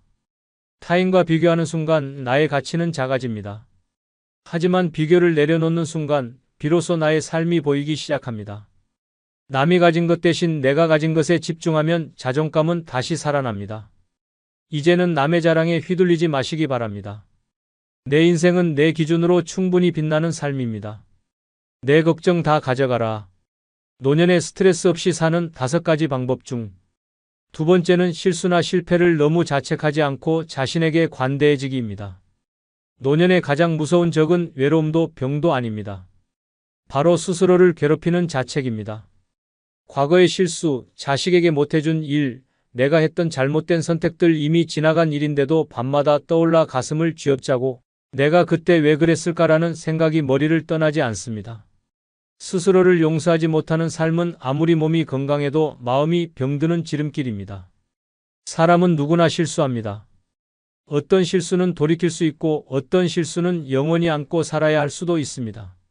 하지만 중요한 것은 그 실수가 곧 나의 인생을 결정하지는 않는다는 사실입니다. 실수는 삶의 일부일 뿐이며 누구나 겪는 자연스러운 과정입니다. 그런데 우리는 그 사실을 외면하고 스스로를 끝없이 몰아붙이며 괴롭힙니다. 그때 조금만 더 참았더라면, 그 말을 하지 말았어야 했는데, 그 결정이 내 인생을 망쳤어? 이런 말들은 대부분 사실이 아닙니다. 이미 지나간 과거를 현재의 기준으로 바라보며 후회하는 것일 뿐입니다. 당시에 나는 그 상황에서 최선을 다했고, 그 선택이 나쁘다는 걸 알면서도 감정과 상황에 밀려 어쩔 수 없었던 것입니다. 지금 와서 자신을 비난한다고 해서 그날의 시간이 다시 오지 않습니다. 자신에게 관대해진다는 것은 괜찮아라고 말해주는 연습입니다. 실수해도 괜찮고 실패해도 괜찮고 완벽하지 않아도 괜찮습니다. 자식에게 다 퍼주지 못했어도 괜찮고 가족에게 짜증냈던 날이 있어도 괜찮습니다. 내가 나를 이해하고 안아줄 수 있을 때 비로소 진짜 평안이 찾아옵니다. 사람들은 남의 실수에는 관대하면서도 정작 자신에게는 가장 가혹합니다. 친구가 같은 실수를 하면 그럴 수도 있지라고 말하면서 내가 하면 왜 그랬을까라며 잠 못 이룹니다. 이런 악순환을 끊어야 합니다. 내 인생의 가장 큰 위로자는 나 자신이어야 합니다. 강씨 할머니는 평생 자식 교육 하나만을 바라보고 살아왔습니다. 두 아들이 있었는데 첫째는 대기업에 들어가 잘 나갔고 둘째는 어릴 때부터 반항이 심했습니다. 둘째 아들이 대학을 중퇴하고 연락까지 끊긴 지 10년, 그 생각만 하면 마음 한구석이 무너졌습니다. 내가 그때 더 잘해줬어야 했는데 매를 조금만 덜 들었더라면 매일 그 후회 속에 살았고 거울을 볼 때마다 내가 잘못 키웠다는 목소리가 들리는 것 같았습니다. 하루는 교회 모임에서 같은 아픔을 겪은 친구를 만났습니다. 그 친구는 담담하게 말했습니다. 나는 이제 애한테서 손 뗐어. 그 아이 인생은 그 아이 몫이지 더 이상 내 죄책감은 아니야. 그 말을 듣고 강씨 할머니는 며칠 밤을 울었습니다. 그리고 처음으로 둘째 아들에게 미안하다고 그리고 지금도 사랑한다고 편지를 썼습니다. 답장은 오지 않았지만 마음은 훨씬 가벼워졌습니다. 그 후로 강씨 할머니는 자신을 덜 탓하게 되었습니다. 매일 아침 거울을 보며 수고했어라고 말했습니다. 반찬이 짜게 되어도 뭐 어때? 다음엔 좀 덜 넣으면 되지라고 웃었습니다. 친구들과 수다를 떨다가 말실수를 해도 예전 같았으면 며칠을 괴로워했겠지만 이제는 사람이 그럴 수도 있지 하며 털어버렸습니다. 자신에게 관대해지니 삶이 훨씬 가벼워졌습니다. 자식들에게도 예전보다 부드럽게 말하게 되었고 손주와 함께 보내는 시간도 더 따뜻해졌습니다. 완벽하려는 강박이 사라지자 사람들과의 관계도 자신의 삶도 훨씬 더 여유로워졌습니다. 실수와 실패는 누구나 겪는 일입니다. 중요한 것은 그 순간을 지나고 나서 내가 나를 얼마나 따뜻하게 안아주는가입니다. 이제는 더 이상 스스로를 괴롭히지 마시기 바랍니다. 노년의 평안은 자기 자신을 용서하고 있는 그대로 받아들이는 데서 시작됩니다. 내 걱정 다 가져가라. 노년에 스트레스 없이 사는 5가지 방법 중 3번째는 과거의 후회 내려놓기입니다. 노년의 마음을 가장 무겁게 만드는 것은 과거의 후회입니다. 잠깐의 말 한마디, 그때 놓쳐버린 기회, 되돌릴 수 없는 선택이 머릿속을 맴돌며 마음을 후벼팝니다.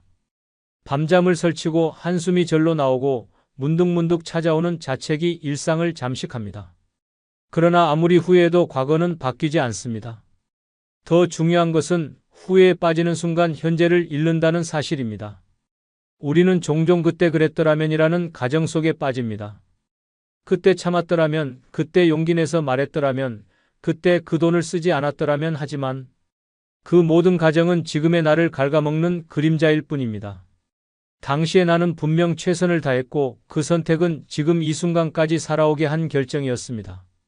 그때의 나는 그만큼밖에 몰랐고 그만큼밖에 할 수 없었습니다. 지금의 내가 판단하는 과거는 왜곡된 기억일 뿐입니다. 후회란 독과도 같습니다. 자식에게 조금 더 해주지 못한 것, 배우자에게 더 따뜻하지 못했던 말, 친구와의 마지막 인사를 놓쳤던 일 등 모두가 지나가고 나서야 아쉬움으로 남습니다. 그러나 그 감정을 안고 살아가면 결국 내가 망가집니다. 내 잘못이라고, 내 책임이라고 생각하며 자신을 계속 비난하게 됩니다. 하지만 그런 자책은 삶을 낭비하는 일입니다. 노년은 후회보다 자유로워야 합니다. 과거는 손댈 수 없습니다. 바꿀 수 없는 과거에 머무는 대신 지금 내 앞에 놓인 하루에 집중해야 합니다. 오늘의 나, 지금 이 순간 내가 할 수 있는 일에 집중할 때 비로소 평안이 찾아옵니다. 과거를 떠올릴수록 현재는 더 희미해지고 미래는 더 두려워집니다. 후회를 덜어내야 삶이 가벼워집니다. 과거를 떠올릴 때 가장 흔하게 드는 감정은 죄책감입니다. 그 사람한테 너무했지, 그때 말을 잘못했어, 그렇게 하지 말았어야 했어 등 나 자신을 벌주듯 끝없이 자책합니다. 하지만 진짜 중요한 건 지금 내 곁에 있는 사람들과 따뜻하게 지내는 것이며 나 자신을 더 이상 고통스럽게 만들지 않는 것입니다. 오씨 할아버지는 평생 성실하게 살았습니다. 하지만 늘 마음속에 남아있는 후회 하나가 있었습니다. 젊은 시절 어렵게 모은 전 재산을 친구에게 빌려줬고 결국 그 친구는 돈을 갚지 않은 채 사라졌습니다. 그 일로 집도 날리고 자식들 교육도 제대로 시키지 못했습니다. 그 이후로 오씨 할아버지는 밤마다 후회에 잠 못 이루며 자신을 원망했습니다. 내가 그때 바보같이 속지만 않았어도 우리 가족 인생이 달라졌을 텐데 그 말이 입버릇처럼 나왔습니다. 가족들은 그런 할아버지를 안쓰럽게 바라봤습니다. 자식들은 아버지 탓 아니에요. 우리 지금 다 잘 살고 있어요. 라고 말했지만 마음은 쉽게 놓아지지 않았습니다. 어느 날 손주가 할아버지에게 할아버지 옛날에 잘못한 거 말고 요즘 제일 재밌는 거 뭐예요? 라고 묻자 할아버지는 잠시 멈칫했습니다. 그 순간 깨달았습니다. 나는 왜 아직도 그때에만 머물러 있는 걸까? 그날 이후 오씨 할아버지는 과거의 일에 대해 말하는 횟수를 줄였습니다. 대신 손주와 함께 낚시를 가고 아내와 손잡고 산책을 다녔습니다. 내가 그 일로 모든 걸 잃은 줄 알았는데 지금 보니 아직도 내 곁엔 소중한 것들이 많구나. 그렇게 마음을 바꾸자 얼굴빛이 달라졌고 가족들과의 관계도 훨씬 부드러워졌습니다. 과거는 되돌릴 수 없습니다. 하지만 지금의 나를 바꾸는 것은 언제든 가능합니다. 지나간 일로 스스로를 괴롭히는 대신 오늘 하루를 기쁘게 사는 것이 진짜 후회를 덜어내는 길입니다. 노년은 과거가 아닌 현재를 살아야 할 시간입니다. 더 이상 내 삶을 후회라는 감옥에 가두지 말고 지금 내 앞에 있는 삶을 껴안아야 합니다. 내 걱정 다 가져가라. 노년에 스트레스 없이 사는 5가지 방법 중 4번째는 모든 것을 완벽하게 하려는 완벽주의에 내려놓기입니다. 노년의 삶을 가장 힘들게 하는 감정 중 하나는 조급함입니다. 그리고 그 조급함 뒤에는 완벽해야 한다는 강박이 숨어 있습니다. 나이가 들면 더 여유로워질 줄 알았지만 오히려 더 불안해지는 이유가 여기에 있습니다. 예전에는 잘하던 일들이 점점 느려지고 깜빡깜빡하는 일이 잦아지며 누군가에게 민폐가 되지 않을까 걱정하게 됩니다. 그래서 더 완벽하려고 애씁니다. 하지만 완벽주의는 결코 우리를 편하게 해주지 않습니다. 오히려 모든 일을 내가 책임져야 한다는 생각에 점점 지치고 불안해집니다. 가족 모임에서 음식 하나라도 빠지면 안 될 것 같고 손주에게 좋은 할머니가 되려면 늘 웃고 베풀어야 할 것 같고 남들 앞에 나설 때는 품위 있게 보여야 한다는 부담에 눌려 삽니다. 이렇게까지 완벽하려고 하면 삶 자체가 피로해질 수밖에 없습니다. 사람들은 완벽한 사람보다 편안한 사람을 더 좋아합니다. 모든 걸 다 해주는 사람보다 가치 있는 게 편한 사람을 더 그리워합니다. 하지만 우리는 잘해야 한다는 생각 때문에 진짜 나의 모습을 숨기고 살아갑니다. 웃고 있지만 속은 상하고 도와주고 있지만 정작 나 자신은 돌보지 못하고 있습니다. 완벽하지 않아도 괜찮습니다. 음식을 조금 태워도 약속을 깜빡해도 말실수를 해도 됩니다. 실수해도 웃을 수 있어야 진짜 여유로운 삶입니다. 내가 부족하다는 걸 받아들이는 순간 마음이 훨씬 가벼워집니다. 노년에는 더 이상 누구에게 인정받기 위해 애쓸 필요가 없습니다. 이미 충분히 살아왔고 그 자체로도 존중받아야 할 인생입니다. 완벽함을 내려놓으면 관계도 더 좋아집니다. 자식에게 너무 잘하려고 애쓰지 않아도 됩니다. 손주에게 완벽한 조부모가 되지 않아도 됩니다. 오히려 내 스타일대로 있는 그대로 대하면 더 자연스럽고 진솔한 관계가 만들어집니다. 완벽함보다 중요한 건 진심입니다. 이씨 할머니는 동네에서도 완벽한 엄마, 완벽한 아내, 완벽한 할머니로 통했습니다. 손님이 오면 집안 구석구석 먼지 하나 없이 청소했고 명절이면 혼자서 10가지가 넘는 음식을 준비했습니다. 손주가 놀러 오는 날이면 장난감, 간식, 옷까지 빠짐없이 준비해 놓아야 마음이 놓였습니다. 남들 앞에서는 항상 단정하게 머리를 빗고 옷도 단추 하나 흐트러짐 없이 입었습니다.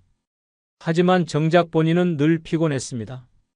내가 조금만 덜 했으면 손가락질 받을 거야. 이 나이에 민폐 끼치면 안 돼. 마음속에선 늘 자신을 다그쳤습니다. 그러던 어느 날 설날 아침 일이 터졌습니다.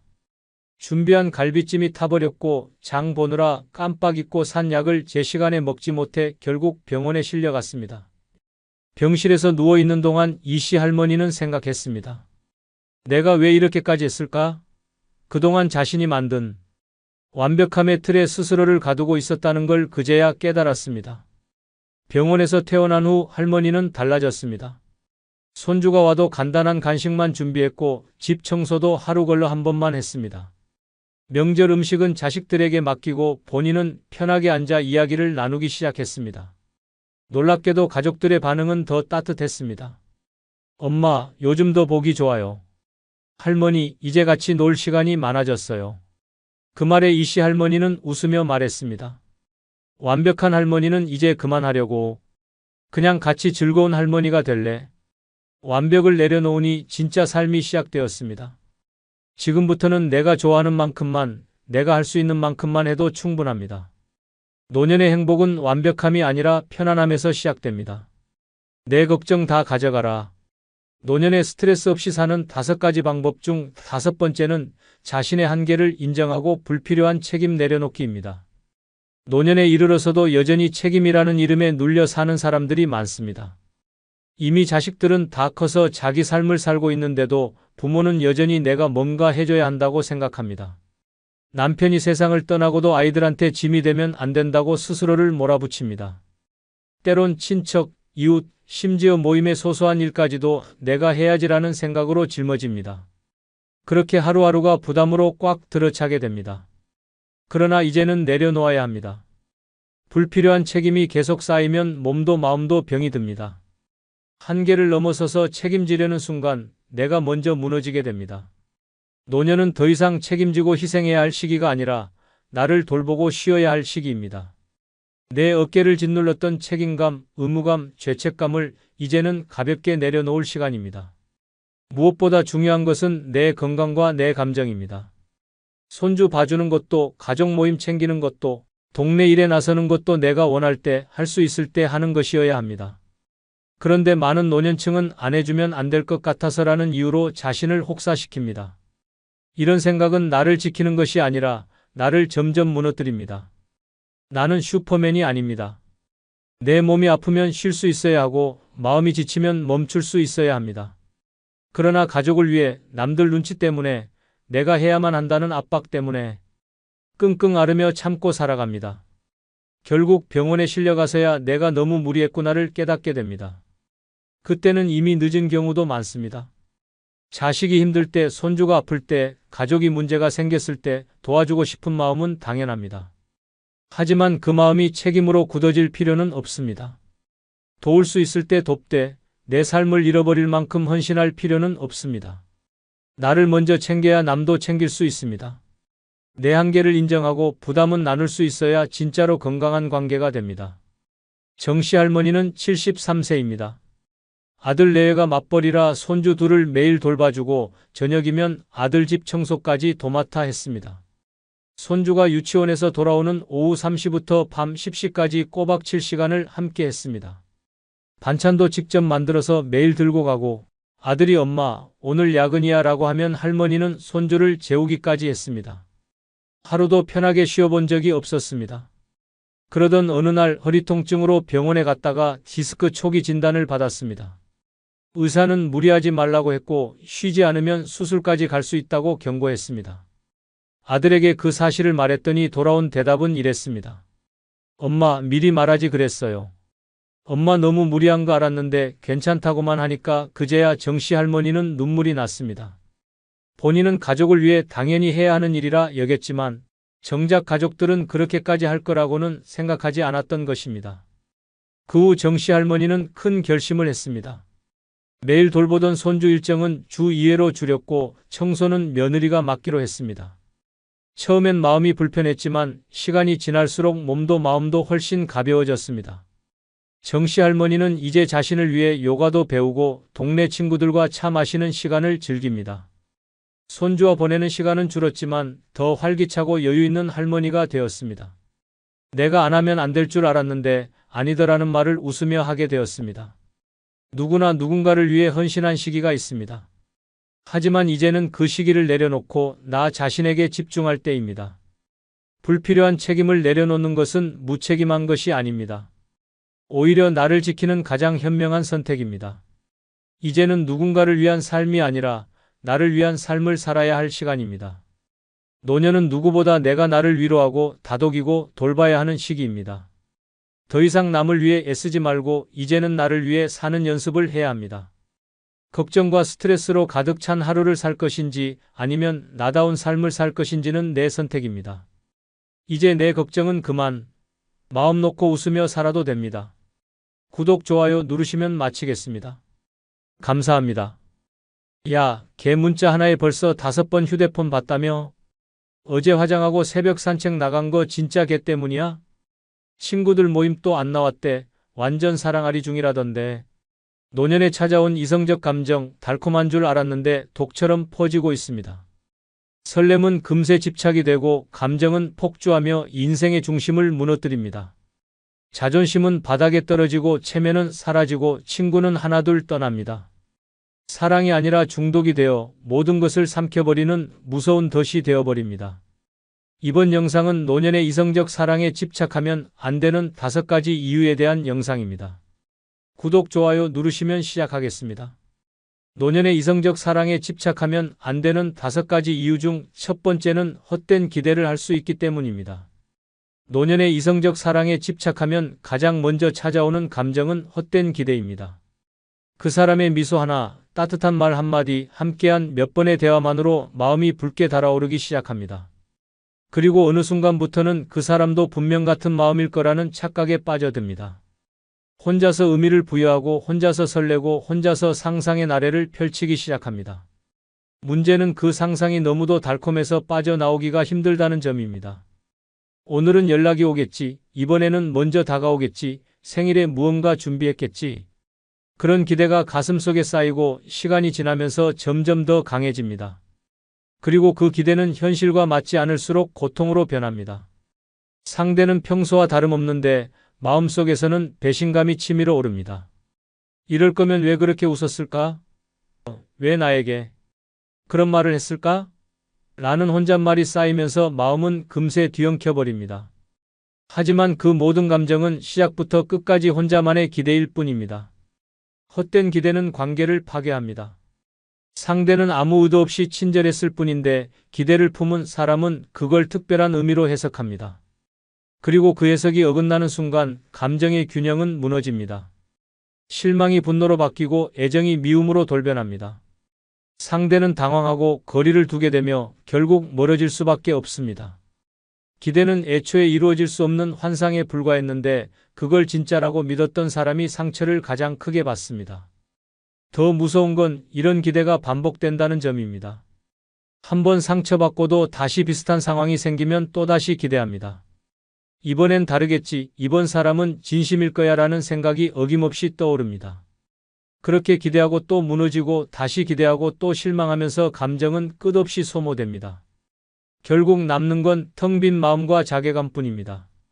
노년의 감정은 젊을 때보다 훨씬 더 깊고 진지합니다. 한번 빠지면 더 깊게 빠지고 더 오래 아픕니다. 그래서 헛된 기대는 더 위험합니다. 젊을 땐 흘려보낼 수 있는 일도 노년에는 평생의 흉터가 됩니다. 누구에게도 말 못할 상처가 마음속 깊은 곳에 남아 삶의 질을 떨어뜨립니다. 사랑이라는 감정이 사람을 살게도 하지만 잘못된 사랑은 노년의 삶을 무너뜨릴 수 있습니다.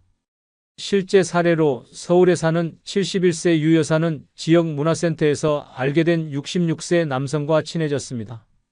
둘은 커피도 마시고 전시회도 함께 가고 같은 클래스를 들으며 웃는 일이 많았습니다. 유 여사는 이건 분명 연인 사이로 발전할 인연이라 믿었습니다. 어느 날 용기 내어 혹시 우리 관계를 조금 더 특별하게 생각해 볼 수 있을까요? 라고 조심스럽게 고백했습니다. 하지만 돌아온 대답은 전 그냥 친구로서 편했을 뿐이에요. 부담스럽습니다. 라는 냉정한 말 한마디였습니다. 그 순간 유 여사의 마음은 무너졌고 이후 문화센터에도 나가지 않았습니다. 몇 달 뒤 동네 사람들과의 수다 자리에서 유 여사는 내가 혼자 드라마 찍은 거지 뭐 다음엔 대본이라도 받아야겠어 라며 웃으며 말했지만 주변 사람들은 그 웃음 뒤에 감춰진 허탈함을 읽을 수 있었습니다. 헛된 기대는 웃음 뒤에 긴 한숨을 남깁니다. 노년의 이성적 사랑에 집착하면 안 되는 5가지 이유 중 2번째는 무의식적으로 무리하기 때문입니다. 노년의 이성적 사랑에 집착하면 무서운 일이 벌어집니다. 바로 자신도 모르게 무의식적으로 무리하게 된다는 점입니다. 그 사람의 관심을 얻기 위해 눈에 들기 위해, 선택받기 위해 몸도 마음도 무리하게 움직입니다. 예전 같지 않은 체력인데도 새벽같이 나가 운동을 시작하고 다리가 후들거리는데도 젊은 사람처럼 걷고 무릎이 아픈 걸 알면서도 하이힐을 신습니다. 이유는 단 하나입니다. 예뻐 보이고 멋져 보이고 특별해 보이고 싶어서입니다. 이 무리는 조용히 그러나 치명적으로 몸을 망가뜨립니다. 관절에 무리가 오고 심장은 예전처럼 따라오지 못합니다. 그런데도 사랑이라는 감정에 취해 아픈 줄도 모릅니다.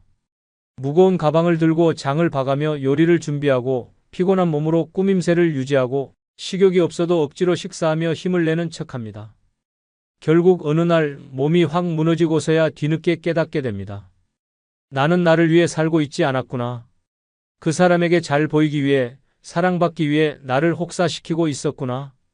문제는 단지 육체적인 무리만이 아닙니다. 감정적으로도 무리를 하게 됩니다.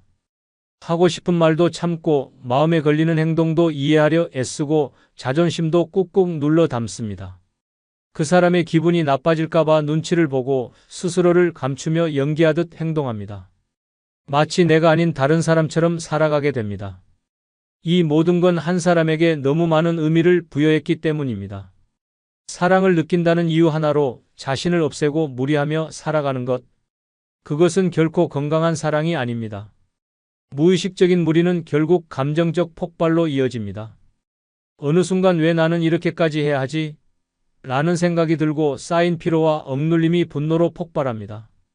평소 하지 않던 말이 튀어나오고 감정이 요동치며 관계는 삐걱거리기 시작합니다. 나를 이해해 주길 바랐지만 상대는 당황하고 멀어집니다. 그렇게 또 한 번의 사랑이 아픔으로 마무리됩니다. 원인은 명확합니다. 내 몸과 마음을 돌보지 않고 무의식적으로 무리했기 때문입니다. 노년의 사랑은 다정해야 하고 평화로워야 하며 무엇보다도 자기 자신을 해치지 않아야 합니다. 내가 건강해야 사랑도 관계도 인생도 오래갑니다. 하지만 집착은 그런 여유를 앗아가고 내 삶 전체를 한 사람에게 바치는 위험한 길로 몰아갑니다. 그 무리가 누적되면 몸도 병들고 마음도 지치고 결국 사랑 자체가 고통으로 남습니다. 실제 사례로 천안에 사는 68세 최 여사는 노래교실에서 만난 63세 남성에게 한눈에 반했습니다. 처음에는 수업이 있는 날만 나가던 그녀가 이 남성과 자주 마주치기 위해 하루에 2번씩 노래교실을 들락거렸습니다. 그의 관심을 끌기 위해 화장을 진하게 하고 평소 안 입던 치마를 꺼내 입으며 변화를 줬습니다. 허리 디스크가 있는 줄 알면서도 7cm 힐을 신고 같이 노래 부를 기회가 오면 무대까지 뛰어올라 갔습니다. 집에서는 미역국에 소불고기를 해와서 도시락처럼 챙겨주기도 했습니다. 주변 친구들은 아프지 말고 좀 천천히 하라며 말렸지만 최 여사는 이 나이에 불타오를 일이 뭐가 있겠어? 라며 웃어넘겼습니다. 하지만 어느 날 노래교실에서 갑작스레 어지럼증으로 쓰러졌고 병원에서는 과로와 탈수, 디스크 악화 판정을 받았습니다. 입원 후 병문안을 기대했지만 그 남성은 죄송하지만 부담스럽다는 문자 한 통을 남기고 더 이상 나타나지 않았습니다. 퇴원 후 최 여사는 주변에 사랑도 좋지만 건강 잃으면 다 소용없더라고 말하며 웃었지만 그 말에 담긴 허탈함은 결코 가볍지 않았습니다.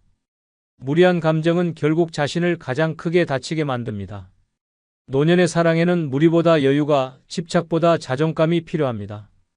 노년의 이성적 사랑에 집착하면 안 되는 5가지 이유 중 3번째는 상대의 말과 행동에 과도하게 반응하기이기 때문입니다. 노년의 이성적 사랑에 집착하게 되면 상대의 말과 행동 하나하나에 과도하게 반응하게 됩니다. 눈빛 하나, 말투 하나, 표정 하나에 마음이 쿵쾅이고 아무 의미 없는 말 한마디에 잠 못 이루는 밤이 이어집니다. 오늘은 목소리가 차갑네? 왜 웃지를 않지? 혹시 내가 뭔가 실수했나? 라는 생각이 꼬리에 꼬리를 물며 감정을 집어삼킵니다. 평범한 대화도 사소한 농담도 일상적인 행동조차 감정의 도화선이 됩니다. 감정이 집착으로 바뀌면 해석이 달라집니다. 단순한 바빠서라는 말이 날 피하는 거야로 들리고 오늘은 혼자 있고 싶다는 말이 이제 그만하자는 거야로 왜곡됩니다. 스스로 마음을 상처로 물들이고 상대의 진심을 왜곡하며 점점 더 깊은 감정의 수렁에 빠지게 됩니다. 말 한마디에 심장이 조이고 웃음 한 번에 온몸이 전율하며 외면하는 듯한 행동엔 절망이 몰려옵니다. 이 모든 감정의 폭풍은 사실 상대가 아닌 나의 집착에서 시작된 것입니다. 가장 큰 문제는 상대도 그 과한 반응을 느끼게 된다는 점입니다. 처음엔 왜 이렇게 민감하시지? 에서 시작해 점점 무섭다, 부담스럽다는 감정으로 변합니다. 결국 편안하고 자연스러워야 할 관계가 긴장과 경계로 얼어붙게 됩니다. 조금만 말을 아껴도 늦게 답장을 해도 왜요? 무슨 일 있었어요? 내가 뭘 잘못했죠? 라는 질문이 쏟아지면 상대는 숨이 막힙니다. 사랑이 아닌 감정의 감옥이 되어버리는 것입니다. 과도한 반응은 상대를 지치게 하고 스스로도 무너뜨립니다. 하루 종일 상대의 SNS를 들여다보며 사진 속 표정을 분석하고 메시지 하나에 수십 번의 의미를 부여하며 말투의 변화에 불안에 떨기 시작합니다. 그 불안은 결국 나를 파괴하고 관계를 끊어내는 칼날이 됩니다. 감정은 소중하지만 집착은 치명적입니다. 말과 행동 하나에 휘둘리는 삶은 결코 평온할 수 없습니다. 노년의 사랑은 마음이 편해야 합니다. 설렘보다는 안정, 불안보다는 여유가 중심이 되어야 합니다. 그러나 상대의 사소한 반응에 과민하게 반응하는 순간 사랑은 지옥의 문이 되어버립니다. 감정의 요동은 고요해야 할 노년을 소란스럽게 만들고 결국은 삶의 균형마저 무너뜨립니다. 말에 예민해질수록 사랑은 멀어지고 고독만 짙어집니다. 실제 사례로 부산의 66세 이 여사는 온라인 커뮤니티에서 알게 된 64세 남성과 문자로 자주 소통했습니다. 매일 인사와 안부를 주고받던 중 어느 날 그 남성이 이틀 동안 답장을 하지 않았습니다. 이 여사는 속이 까맣게 타 들어갔고 무슨 일 있어요? 제가 혹시 기분 상하게 했나요? 왜 연락을 안 하시죠? 라는 문자를 연달아 보냈습니다. 남성은 그냥 병원에 입원 중이었어요 라는 답변을 남겼지만 이후 연락 빈도는 줄어들었습니다. 그 다음부터는 남성의 말투 하나에도 예민해지기 시작했습니다. 예전엔 웃으며 넘기던 오늘은 바쁘네요 라는 말에도 이젠 나한테 관심 없다는 뜻인가요? 라는 반응을 보였습니다. 결국 남성은 편하게 이야기 나누던 관계였는데 점점 숨막히네요 라는 말을 남기고 연락을 끊었습니다. 이후 이 여사는 지인들에게 내가 왜 그렇게까지 집착했는지 모르겠어. 문자 하나에 내 인생이 들쑥날쑥했어 라며 웃으며 털어놨지만 그 말 속에는 씁쓸함이 묻어났습니다. 상대의 말 한마디에 인생 전체가 흔들린다는 건 사랑이 아닌 감정의 중독입니다. 노년의 이성적 사랑에 집착하면 안 되는 5가지 이유 중 4번째는 체면과 자존심을 잃기 때문입니다. 노년의 이성적 사랑에 집착하게 되면 가장 먼저 무너지는 것이 체면과 자존심입니다. 그토록 지켜온 존엄함, 사람들 앞에서 당당했던 태도, 오랜 세월 쌓아온 인격이 단 한 사람 앞에서 산산조각 납니다. 누군가의 관심을 얻기 위해 말과 행동이 과해지고 예전 같으면 절대 하지 않았을 행동들을 아무렇지도 않게 하게 됩니다. 상대의 눈에 들고 싶다는 욕망이 앞서면 자존심은 사치가 되고 체면은 거추장스러운 껍데기로 느껴집니다. 과도하게 친절해지고 불편한 부탁도 거절하지 못하게 되며 나도 모르게 비위 맞추기에 인생을 허비하게 됩니다. 자신이 무엇을 좋아하고 어떻게 살아왔는지는 중요하지 않습니다. 오직 상대가 원하는 대로 상대의 기분에 맞춰 움직이게 됩니다. 그 과정에서 내 목소리는 점점 사라지고 결국엔 자신이 누군지조차 모르게 됩니다. 더욱 충격적인 건 이런 상황에서도 자존심을 지키려는 마음과 현실 사이의 괴리가 점점 커진다는 점입니다. 겉으로는 나는 괜찮아, 그냥 편하게 지내는 사이야 라며 쿨한 척을 하지만 속은 끓고 마음은 불안정해집니다. 상대가 다른 이성과 웃으며 이야기하는 모습만 봐도 심장이 철렁 내려앉고 괜히 짜증이 나며 하루 종일 기분이 가라앉습니다. 그런 감정을 들키지 않기 위해 더 친절하게 굴고 더 애써 웃고 더 많이 챙기게 됩니다. 이것이 체면을 포기하는 지름길입니다. 주변 사람들도 변화를 눈치챕니다. 요즘 왜 그렇게 애쓰세요?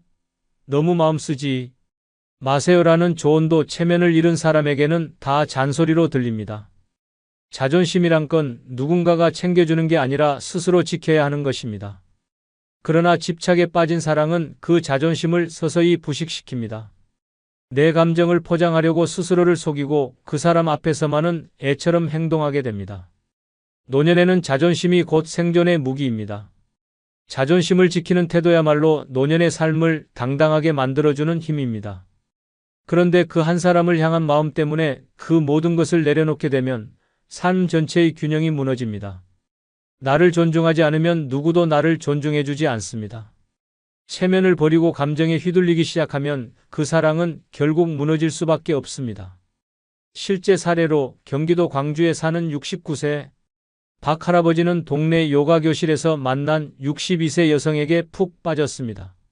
운동복에 향수를 뿌리고 항상 수업 30분 전부터 자리를 잡았으며 그녀가 좋아하는 커피 브랜드를 외워 매번 챙겨갔습니다.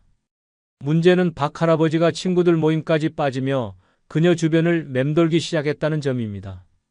어느 날은 그녀가 수업에 지각하자 무슨 일 있냐고 문자, 전화, 심지어 꽃다발까지 보냈습니다. 그 여성은 결국 지나치게 집착하시는 것 같아요. 부담스럽습니다라는 메시지를 보냈고 박 할아버지는 수업을 그만두게 되었습니다. 그 후 동네 소문이 퍼졌고 친구들 사이에선 사랑병 걸린 박 선생이라며 웃음거리로 전락했습니다. 박 할아버지는 술자리에서 내가 그 나이에 무슨 정신이었는지 모르겠어. 젊은 애처럼 굴었지 뭐야 라며 자조 섞인 웃음을 지었지만 그 체면은 다시 회복되기 힘들었습니다. 사랑은 좋지만 자존심을 잃으면 모든 걸 잃는 결과를 낳습니다. 노년의 사랑은 가슴만 뛰어서는 안 됩니다. 품격과 체면 그리고 자존감 위에 서 있어야 진짜 아름다운 인연이 됩니다. 노년의 이성적 사랑에 집착하면 안 되는 5가지 이유 중 5번째는 진정한 친구를 잃기 때문입니다. 노년의 이성적 사랑에 집착하게 되면 가장 먼저 멀어지는 존재가 진정한 친구입니다. 함께 밥을 먹고 수다를 떨고 외롭지 않게 하루를 나누던 친구들이 점점 뒷전이 됩니다. 이유는 단순합니다. 그 사람 생각으로 머릿속이 가득 찼기 때문입니다. 친구들의 조언은 잔소리로 들리고 충고는 질투처럼 느껴지며 대화는 그 사람 이야기로만 가득 차게 됩니다. 결국 친구들은 지치고 하나둘 자리를 뜨게 됩니다. 이성적 감정에 푹 빠지게 되면 사람은 변합니다. 평소엔 침착하고 배려심 있던 사람도 감정에 휘둘리면 자기 중심적으로 변하게 됩니다. 그 사람이 기준이 되어 모든 판단과 행동이 결정되기 시작하고 친구들의 입장은 무시됩니다. 친구가 아파도 속상한 일이 있어도 그 사람과의 시간이 우선이 됩니다. 그렇게 진정한 친구들은 소외되고 오랜 관계는 서서히 금이 갑니다. 가장 안타까운 건 그 사랑이 끝났을 때 남는 게 아무것도 없다는 점입니다. 친구에게 털어놓고 싶어도 이미 멀어졌고 위로받고 싶어도 누구도 남아있지 않습니다. 외로운 감정에 매달려 사랑을 줬다가 진짜 소중한 관계는 놓쳐버린 것입니다. 이별의 아픔은 견딜 수 있어도 친구 없는 노년의 외로움은 지옥입니다. 그 고독은 가슴을 먹먹하게 하고 삶의 의미를 무너뜨립니다. 노년의 친구는 단순한 지인이 아닙니다. 병원에 함께 가줄 사람, 기력이 없을 때 손잡아줄 사람, 마음 터놓고 웃고 떠들 수 있는 사람이 바로 친구입니다. 그런데 그 소중한 사람들을 이성에 대한 감정 하나로 잃어버리면 노년의 삶은 위태로워집니다. 젊은 시절엔 다시 만들 수 있었던 우정도 나이가 들면 결코 쉽게 생기지 않습니다. 친구를 잃는 순간 인생의 버팀목 하나가 사라지는 것입니다. 이성적 감정에 빠졌을 때 친구들은 눈치를 줍니다. 조금 천천히 해. 그 사람 믿을 수 있겠어? 우리가 보기엔 좀 위험해라는 말들을 건넵니다. 하지만 그 순간엔 그 모든 말이 귀찮고 마음에 거슬리고 공격처럼 느껴집니다. 그러다 결국 넌 왜 내 행복을 질투해? 라는 말까지 나오게 됩니다. 그렇게 수십 년 쌓아온 우정은 한순간에 무너지고 남는 건 고립된 감정뿐입니다. 실제 사례로 울산에 사는 65세 양 여사는 평소 친구들과 김치 모임이라 불리는 요리 동호회를 매주 즐겼습니다. 10년 넘게 함께한 친구들과 음식도 나누고 건강 이야기부터 자식 자랑까지 끈끈한 관계를 이어오던 그녀는 어느 날 60대 후반의 남성과 요가 교실에서 만나 이성적 관심을 갖게 되었습니다. 그때부터 달라졌습니다. 김치 모임에 늦거나 빠지기 시작했고 참석해도 온통 그 남자 이야기뿐이었습니다. 친구들은 처음엔 웃으며 듣고 조심스럽게 충고도 했지만 양 여사는 내가 인생을 좀 즐긴다는데 왜 다들 말이 많아? 라며 핀잔을 줬습니다. 결국 친구들은 점점 연락을 끊기 시작했고 김치 모임에서도 자연스럽게 빠지게 되었습니다. 그런데 몇 달 후 그 남성이 다른 여성과 식사하는 장면을 직접 목격한 양 여사는 큰 충격에 빠졌고 그 길로 몸져 누웠습니다. 회복 후 다시 친구들에게 연락했지만 이미 관계는 예전 같지 않았습니다. 한 모임에서 양 여사는 김치 담글 줄 아는 건 여전한데 같이 담글 사람이 없네라며 허탈하게 웃었습니다. 그녀는 이젠 다시 친구들과 가까워지고 싶다고 했지만 친구들의 마음은 쉽게 돌아오지 않았습니다. 사랑 하나에 모든 걸 쏟아부은 대가는 10년의 우정이었습니다. 진정한 친구는 쉽게 잃고 다시는 쉽게 얻지 못합니다. 끝으로 여러분께 한 가지 부탁이 있습니다. 영상 아래에 나오는 제품을 누르시면 쿠팡으로 연결됩니다. 이렇게 쿠팡으로 연결된 후 아무 물건을 사셔도 제 채널에 약간의 수익이 발생하오니 앞으로 쿠팡에서 물건을 구입할 경우 이런 식으로 구입해 주셔서 본 채널에 간접 후원해 주시면 대단히 감사하겠습니다. 그럼 내일 아침 7시에 더 좋은 영상으로 찾아뵙겠습니다. 감사합니다. 요즘 아버지가 혼자 살겠다고 하세요. 이 나이에 독립이라니 미친 거 아냐? 아니, 엄마가 뭘 그렇게 잘못했대? 충격적인 대화는 한 가정에 고요했던 일상의 균열이 생겼음을 알려줍니다. 평생 묵묵히 가족을 지켜온 아버지가 이제는 아내와 거리를 두고 살겠다고 선언하는 시대입니다. 노년의 남성들이 조용히 짐을 싸며 말합니다. 이제 좀 나답게 살고 싶다. 더는 못 참겠다. 그 결정 뒤엔 우리가 상상조차 못한 깊고 오래된 절망이 숨겨져 있습니다. 이번 영상은 노년의 남성들이 아내에게 먼저 따로 살자고 하는 5가지 이유에 대한 영상입니다. 구독, 좋아요 누르시면 시작하겠습니다. 70대 초반의 김재석 씨는 은퇴 후 집에서 보내는 시간이 많아지면서 점점 말수가 줄어들었습니다. 오랜 직장 생활에서 쌓인 피로를 이제야 풀 수 있다는 마음으로 TV를 보거나 정원에 물을 주며 평온한 나날을 기대했지만 현실은 달랐습니다. 아내 박순자 씨는 하루 종일 그의 곁을 떠나지 않았고 집안일의 사사로운 부분까지 간섭하며 잔소리를 이어갔습니다. 당신은 왜 그렇게 게을러졌어? 라는 말부터 이제 돈도 못 벌면서 말은 왜 그렇게 많아? 라는 독설까지 김 씨는 하루에도 수십 번씩 마음의 상처를 입었습니다. 식사 시간도 지옥 같았습니다. 김치찌개에 고기가 없다고 투덜대면 아내는 당신이 이 집에서 뭘 했는데 고기를 봐라?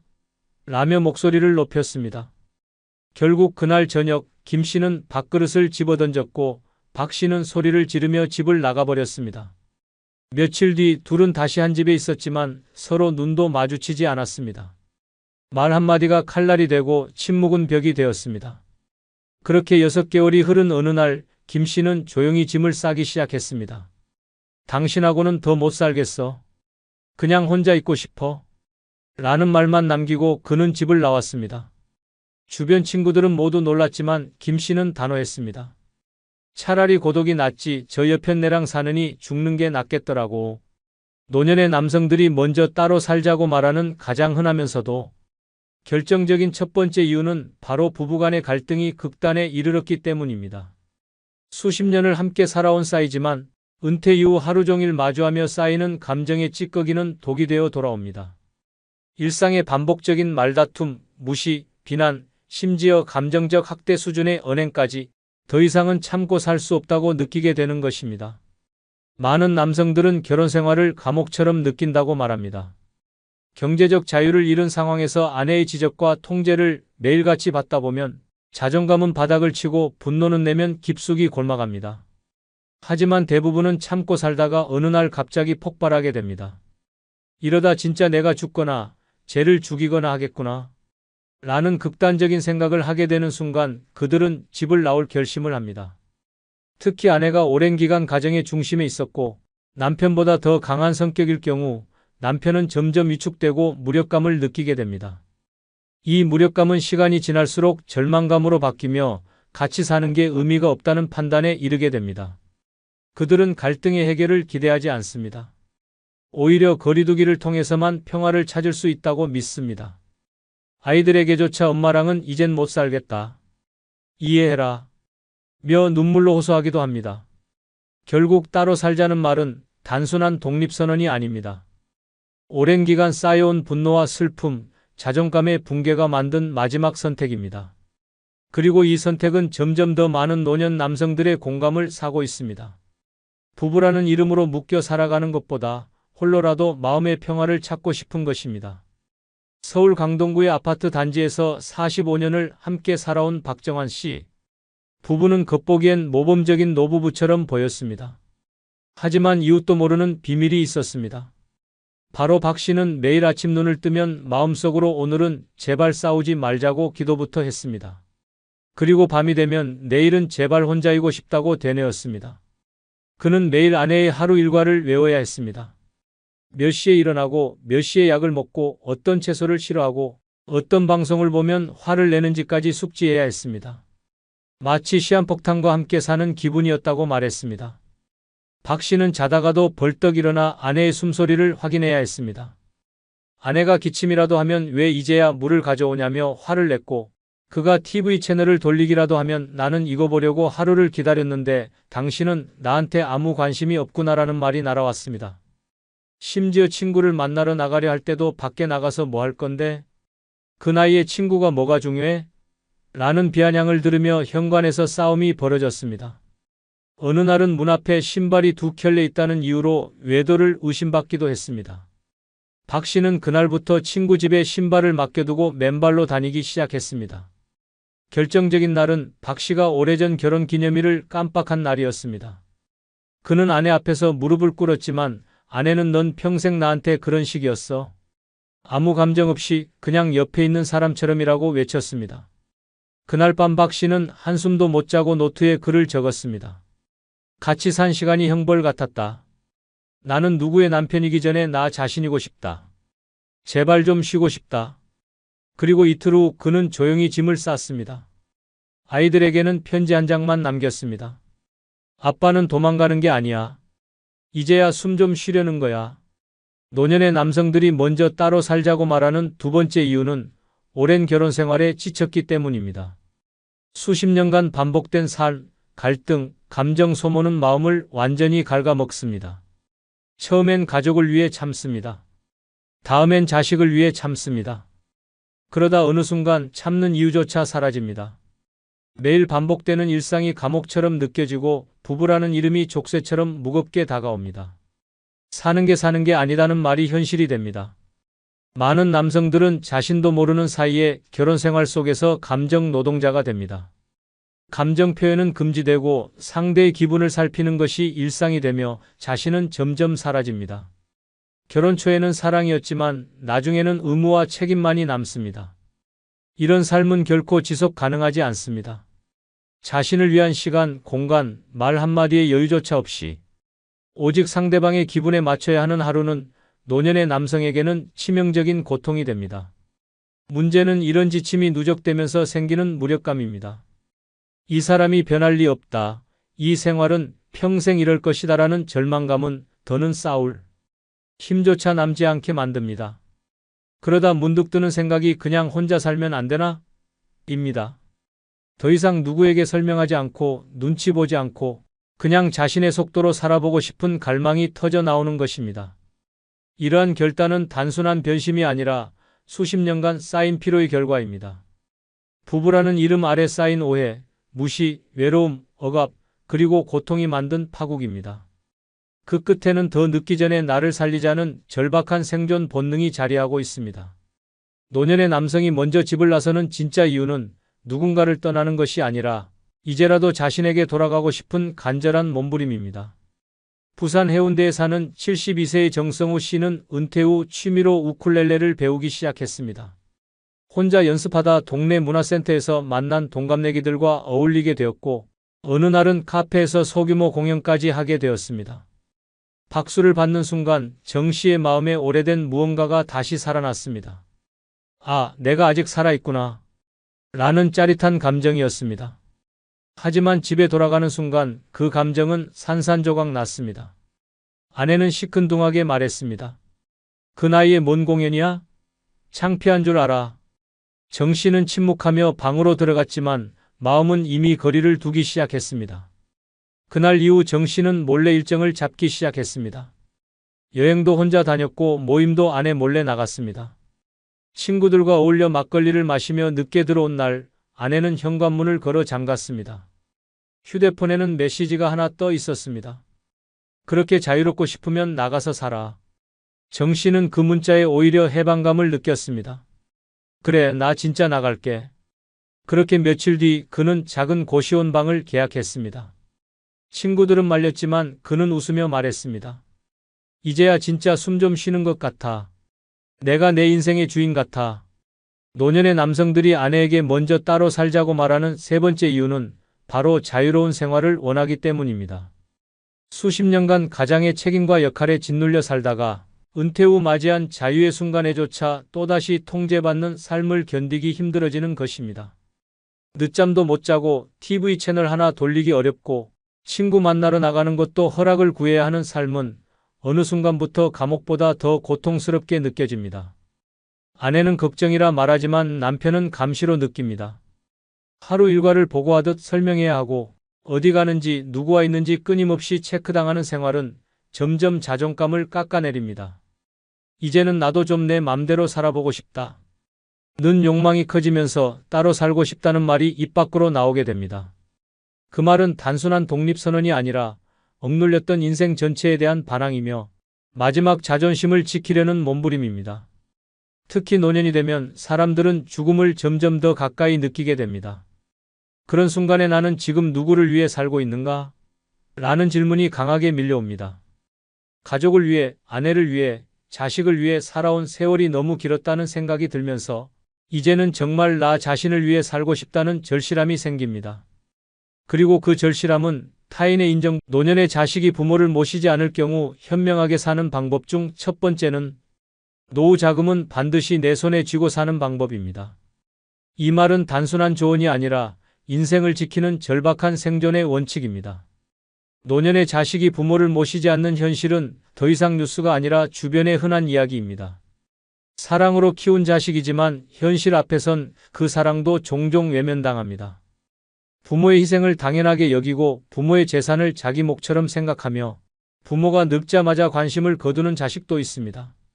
믿고 맡긴 재산이 오히려 부모의 설 자리를 빼앗는 잔인한 무기가 되는 경우도 적지 않습니다.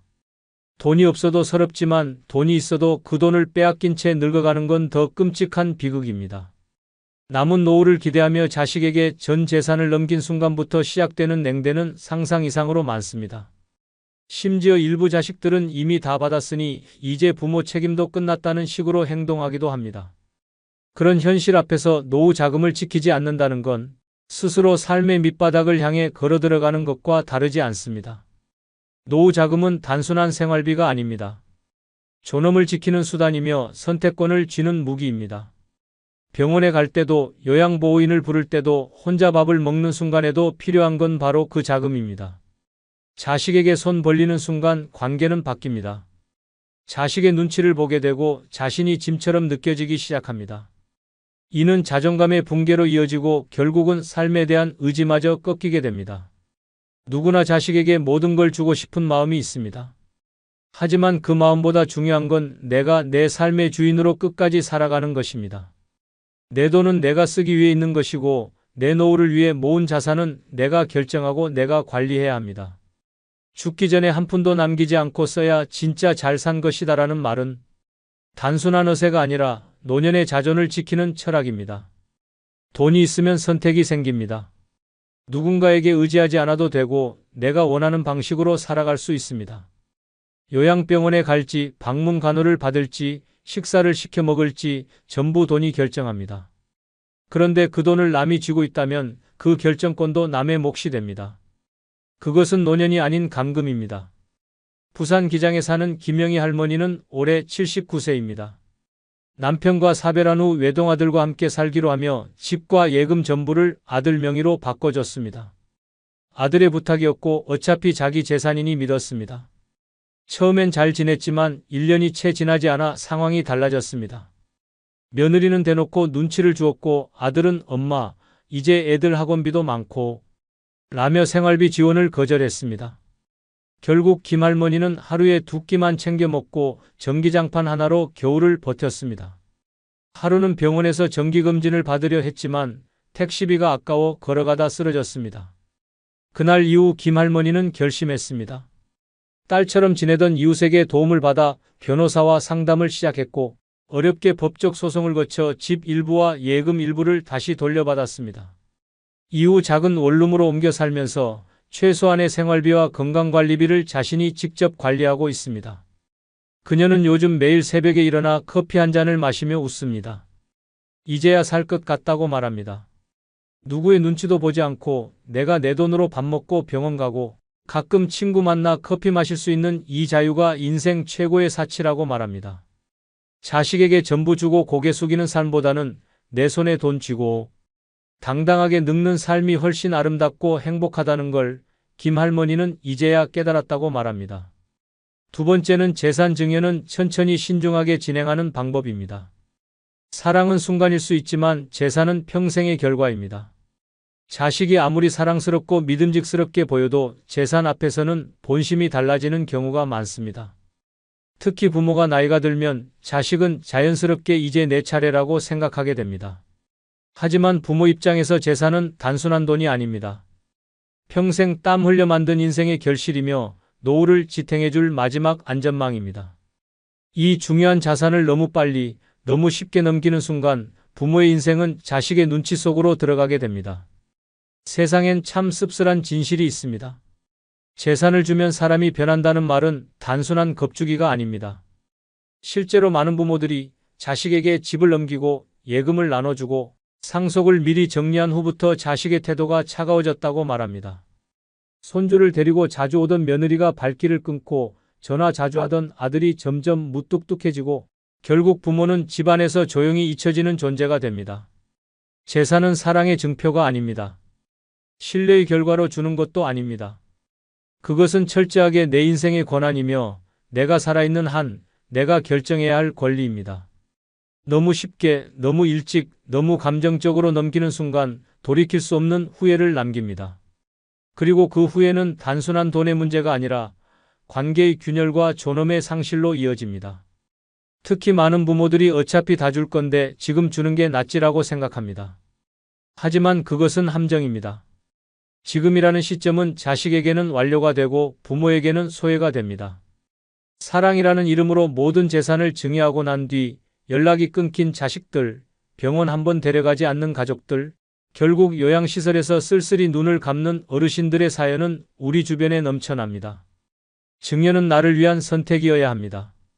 자식이 나를 돌보지 않아도 내 삶이 무너지지 않도록 준비된 상태에서 내가 통제할 수 있는 범위 내에서 천천히 나누는 것이 가장 현명합니다. 믿음이 아니라 시스템으로, 감정이 아니라 계획으로 진행해야 합니다. 필요하다면 변호사, 세무사, 공증인의 도움을 받아 정확하고 안전하게 진행해야 합니다. 증여는 끝이 아니라 시작이며 그 이후의 삶이 더 중요하다는 사실을 잊지 말아야 합니다.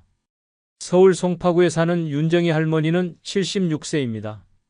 3남매를 두었고 막내 아들이 가장 속 깊고 살뜰하게 챙겼습니다. 윤 할머니는 막내에게 미안한 마음이 컸습니다. 자식들 중 가장 늦게 자리 잡았고 경제적으로도 넉넉하지 않았기 때문입니다. 그래서 아파트를 미리 막내 아들 명의로 바꿔주었습니다. 내가 없어도 걱정 없이 살았으면 좋겠다는 마음이었습니다. 처음엔 고마워하던 아들이 점점 달라졌습니다. 집 근처에 살면서도 연락이 줄었고 병원에 데려다 달라는 부탁에도 바쁘다며 거절하기 일쑤였습니다. 어느 날은 윤 할머니가 갑자기 어지럼증을 느껴 혼자 병원 응급실에 가야 했습니다. 그날 이후 그녀는 스스로 묻기 시작했습니다. 내가 집을 주지 않았다면 지금도 이렇게 혼자였을까? 결국 윤 할머니는 이웃 아주머니와 친해져 동네에서 함께 병원도 가고 장도 보고 반찬도 나눠 먹는 생활을 시작했습니다. 그러던 어느 날 그 아주머니가 조심스레 물었습니다. 정희 언니, 아파트는 왜 그렇게 일찍 넘겼어? 그 순간 윤 할머니는 웃으며 말했습니다. 그땐 내가 현명하다고 생각했는데 지금은 그냥 성급했다고 느껴. 그리고 덧붙였습니다. 다음 생에 태어나면 재산은 손에 꼭 쥐고 살 거야. 천천히, 아주 천천히 나눠줄 거야. 이야기를 들은 동네 어르신들이 다들 박수를 쳤습니다. 그리고 농담처럼 말했습니다. 우리끼리 약속하자. 죽기 전까지 재산은 손에 쥐고 살자고. 웃음 속엔 진심이 담겨 있었습니다. 재산은 미련 없이 나누는 것이 아니라 후회 없이 지키는 것이 먼저입니다. 그것이 노년을 현명하게 사는 진짜 지혜입니다. 세 번째는 내 건강과 돌봄을 위한 비용은 미리 떼어두는 방법입니다. 이것은 단순한 준비가 아니라 나를 지키는 최소한의 무기입니다. 노년은 갑자기 무너집니다. 어느 날 넘어지며 시작되고 다음 날부터 병원이 일상이 됩니다. 젊었을 때는 상상도 못했던 병명들이 쏟아지고 일어나지도 못할 정도로 기운이 빠집니다. 그런데 그 순간 돈이 없으면 치료도 못 받고 간병인도 못 부릅니다. 아무도 도와줄 수 없는 그 외롭고 차가운 상황에서 내 곁에 있을 수 있는 유일한 존재는 바로 내가 미리 준비한 건강자금입니다. 노년에 자식이 있다고 안심하는 건 환상입니다. 자식은 바쁩니다. 직장에 치이고 아이들 키우느라 여유가 없습니다. 부모 돌봄은 늘 후순위로 밀립니다. 효도는 말뿐이고 현실에서는 나중에라는 말만 되풀이됩니다. 그때 병원비 한 번 나올 돈조차 없다면 당신은 누구도 부를 수 없습니다. 괜찮겠지라는 안일한 마음으로 시간을 보내다 보면 결국 누워서 후회만 남게 됩니다. 돈은 숫자가 아닙니다. 돈은 곧 선택의 자유입니다. 병원이든 요양시설이든 건강검진이든 한 번 더 나를 살릴 수 있는 결정은 결국 비용에서 나옵니다. 그런데 그 돈이 준비되어 있지 않으면 선택은커녕 굴욕만 남습니다. 누군가에게 손 벌려야 하고 자존심을 버려야 하며 심지어 무시당하는 일도 감수해야 합니다. 이는 단순한 경제 문제가 아니라 인생의 존엄에 대한 이야기입니다. 누워있는 내 옆에서 물 한 컵 떠줄 사람도 없는 상황, 돈을 미리 떼어두지 않았다면 내 몸은 고통 속에 방치됩니다. 간병인을 부르려 해도 하루에 몇만 원씩 드는 비용은 만만치 않습니다. 자식에게 부탁했다가 이번 달 카드값이 많아서라는 말만 듣고 돌아오는 순간 그 고통은 외로움과 서러움으로 몇 배가 됩니다. 그래서 지금 준비해야 합니다. 건강보험은 기본이고 간병비와 병원비를 위한 예금 계좌를 따로 만들어두는 것입니다. 정기검진도 미루지 않고 받고 아플 경우를 대비한 병원 이동 계획도 세워야 합니다.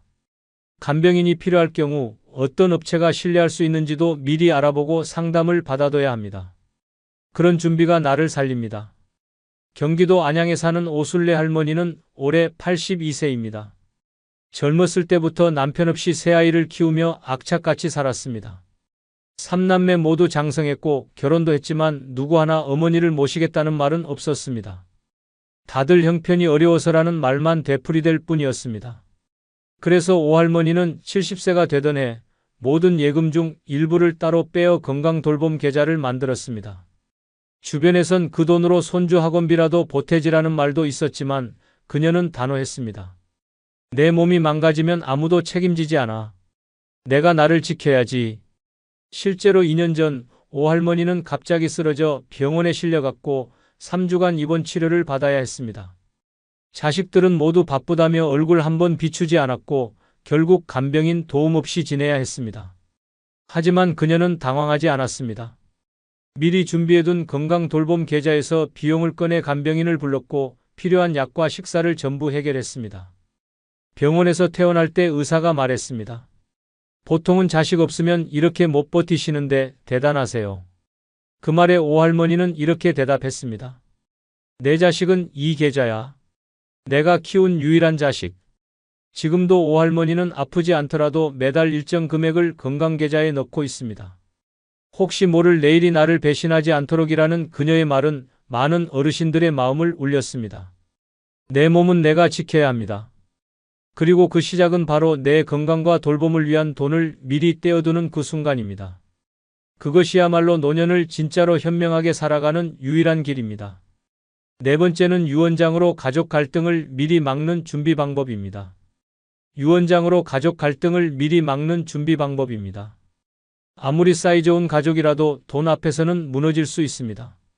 특히 부모가 세상을 떠난 후 남겨진 재산을 두고 벌어지는 형제 간의 전쟁은 상상 이상으로 잔인하고 참혹합니다.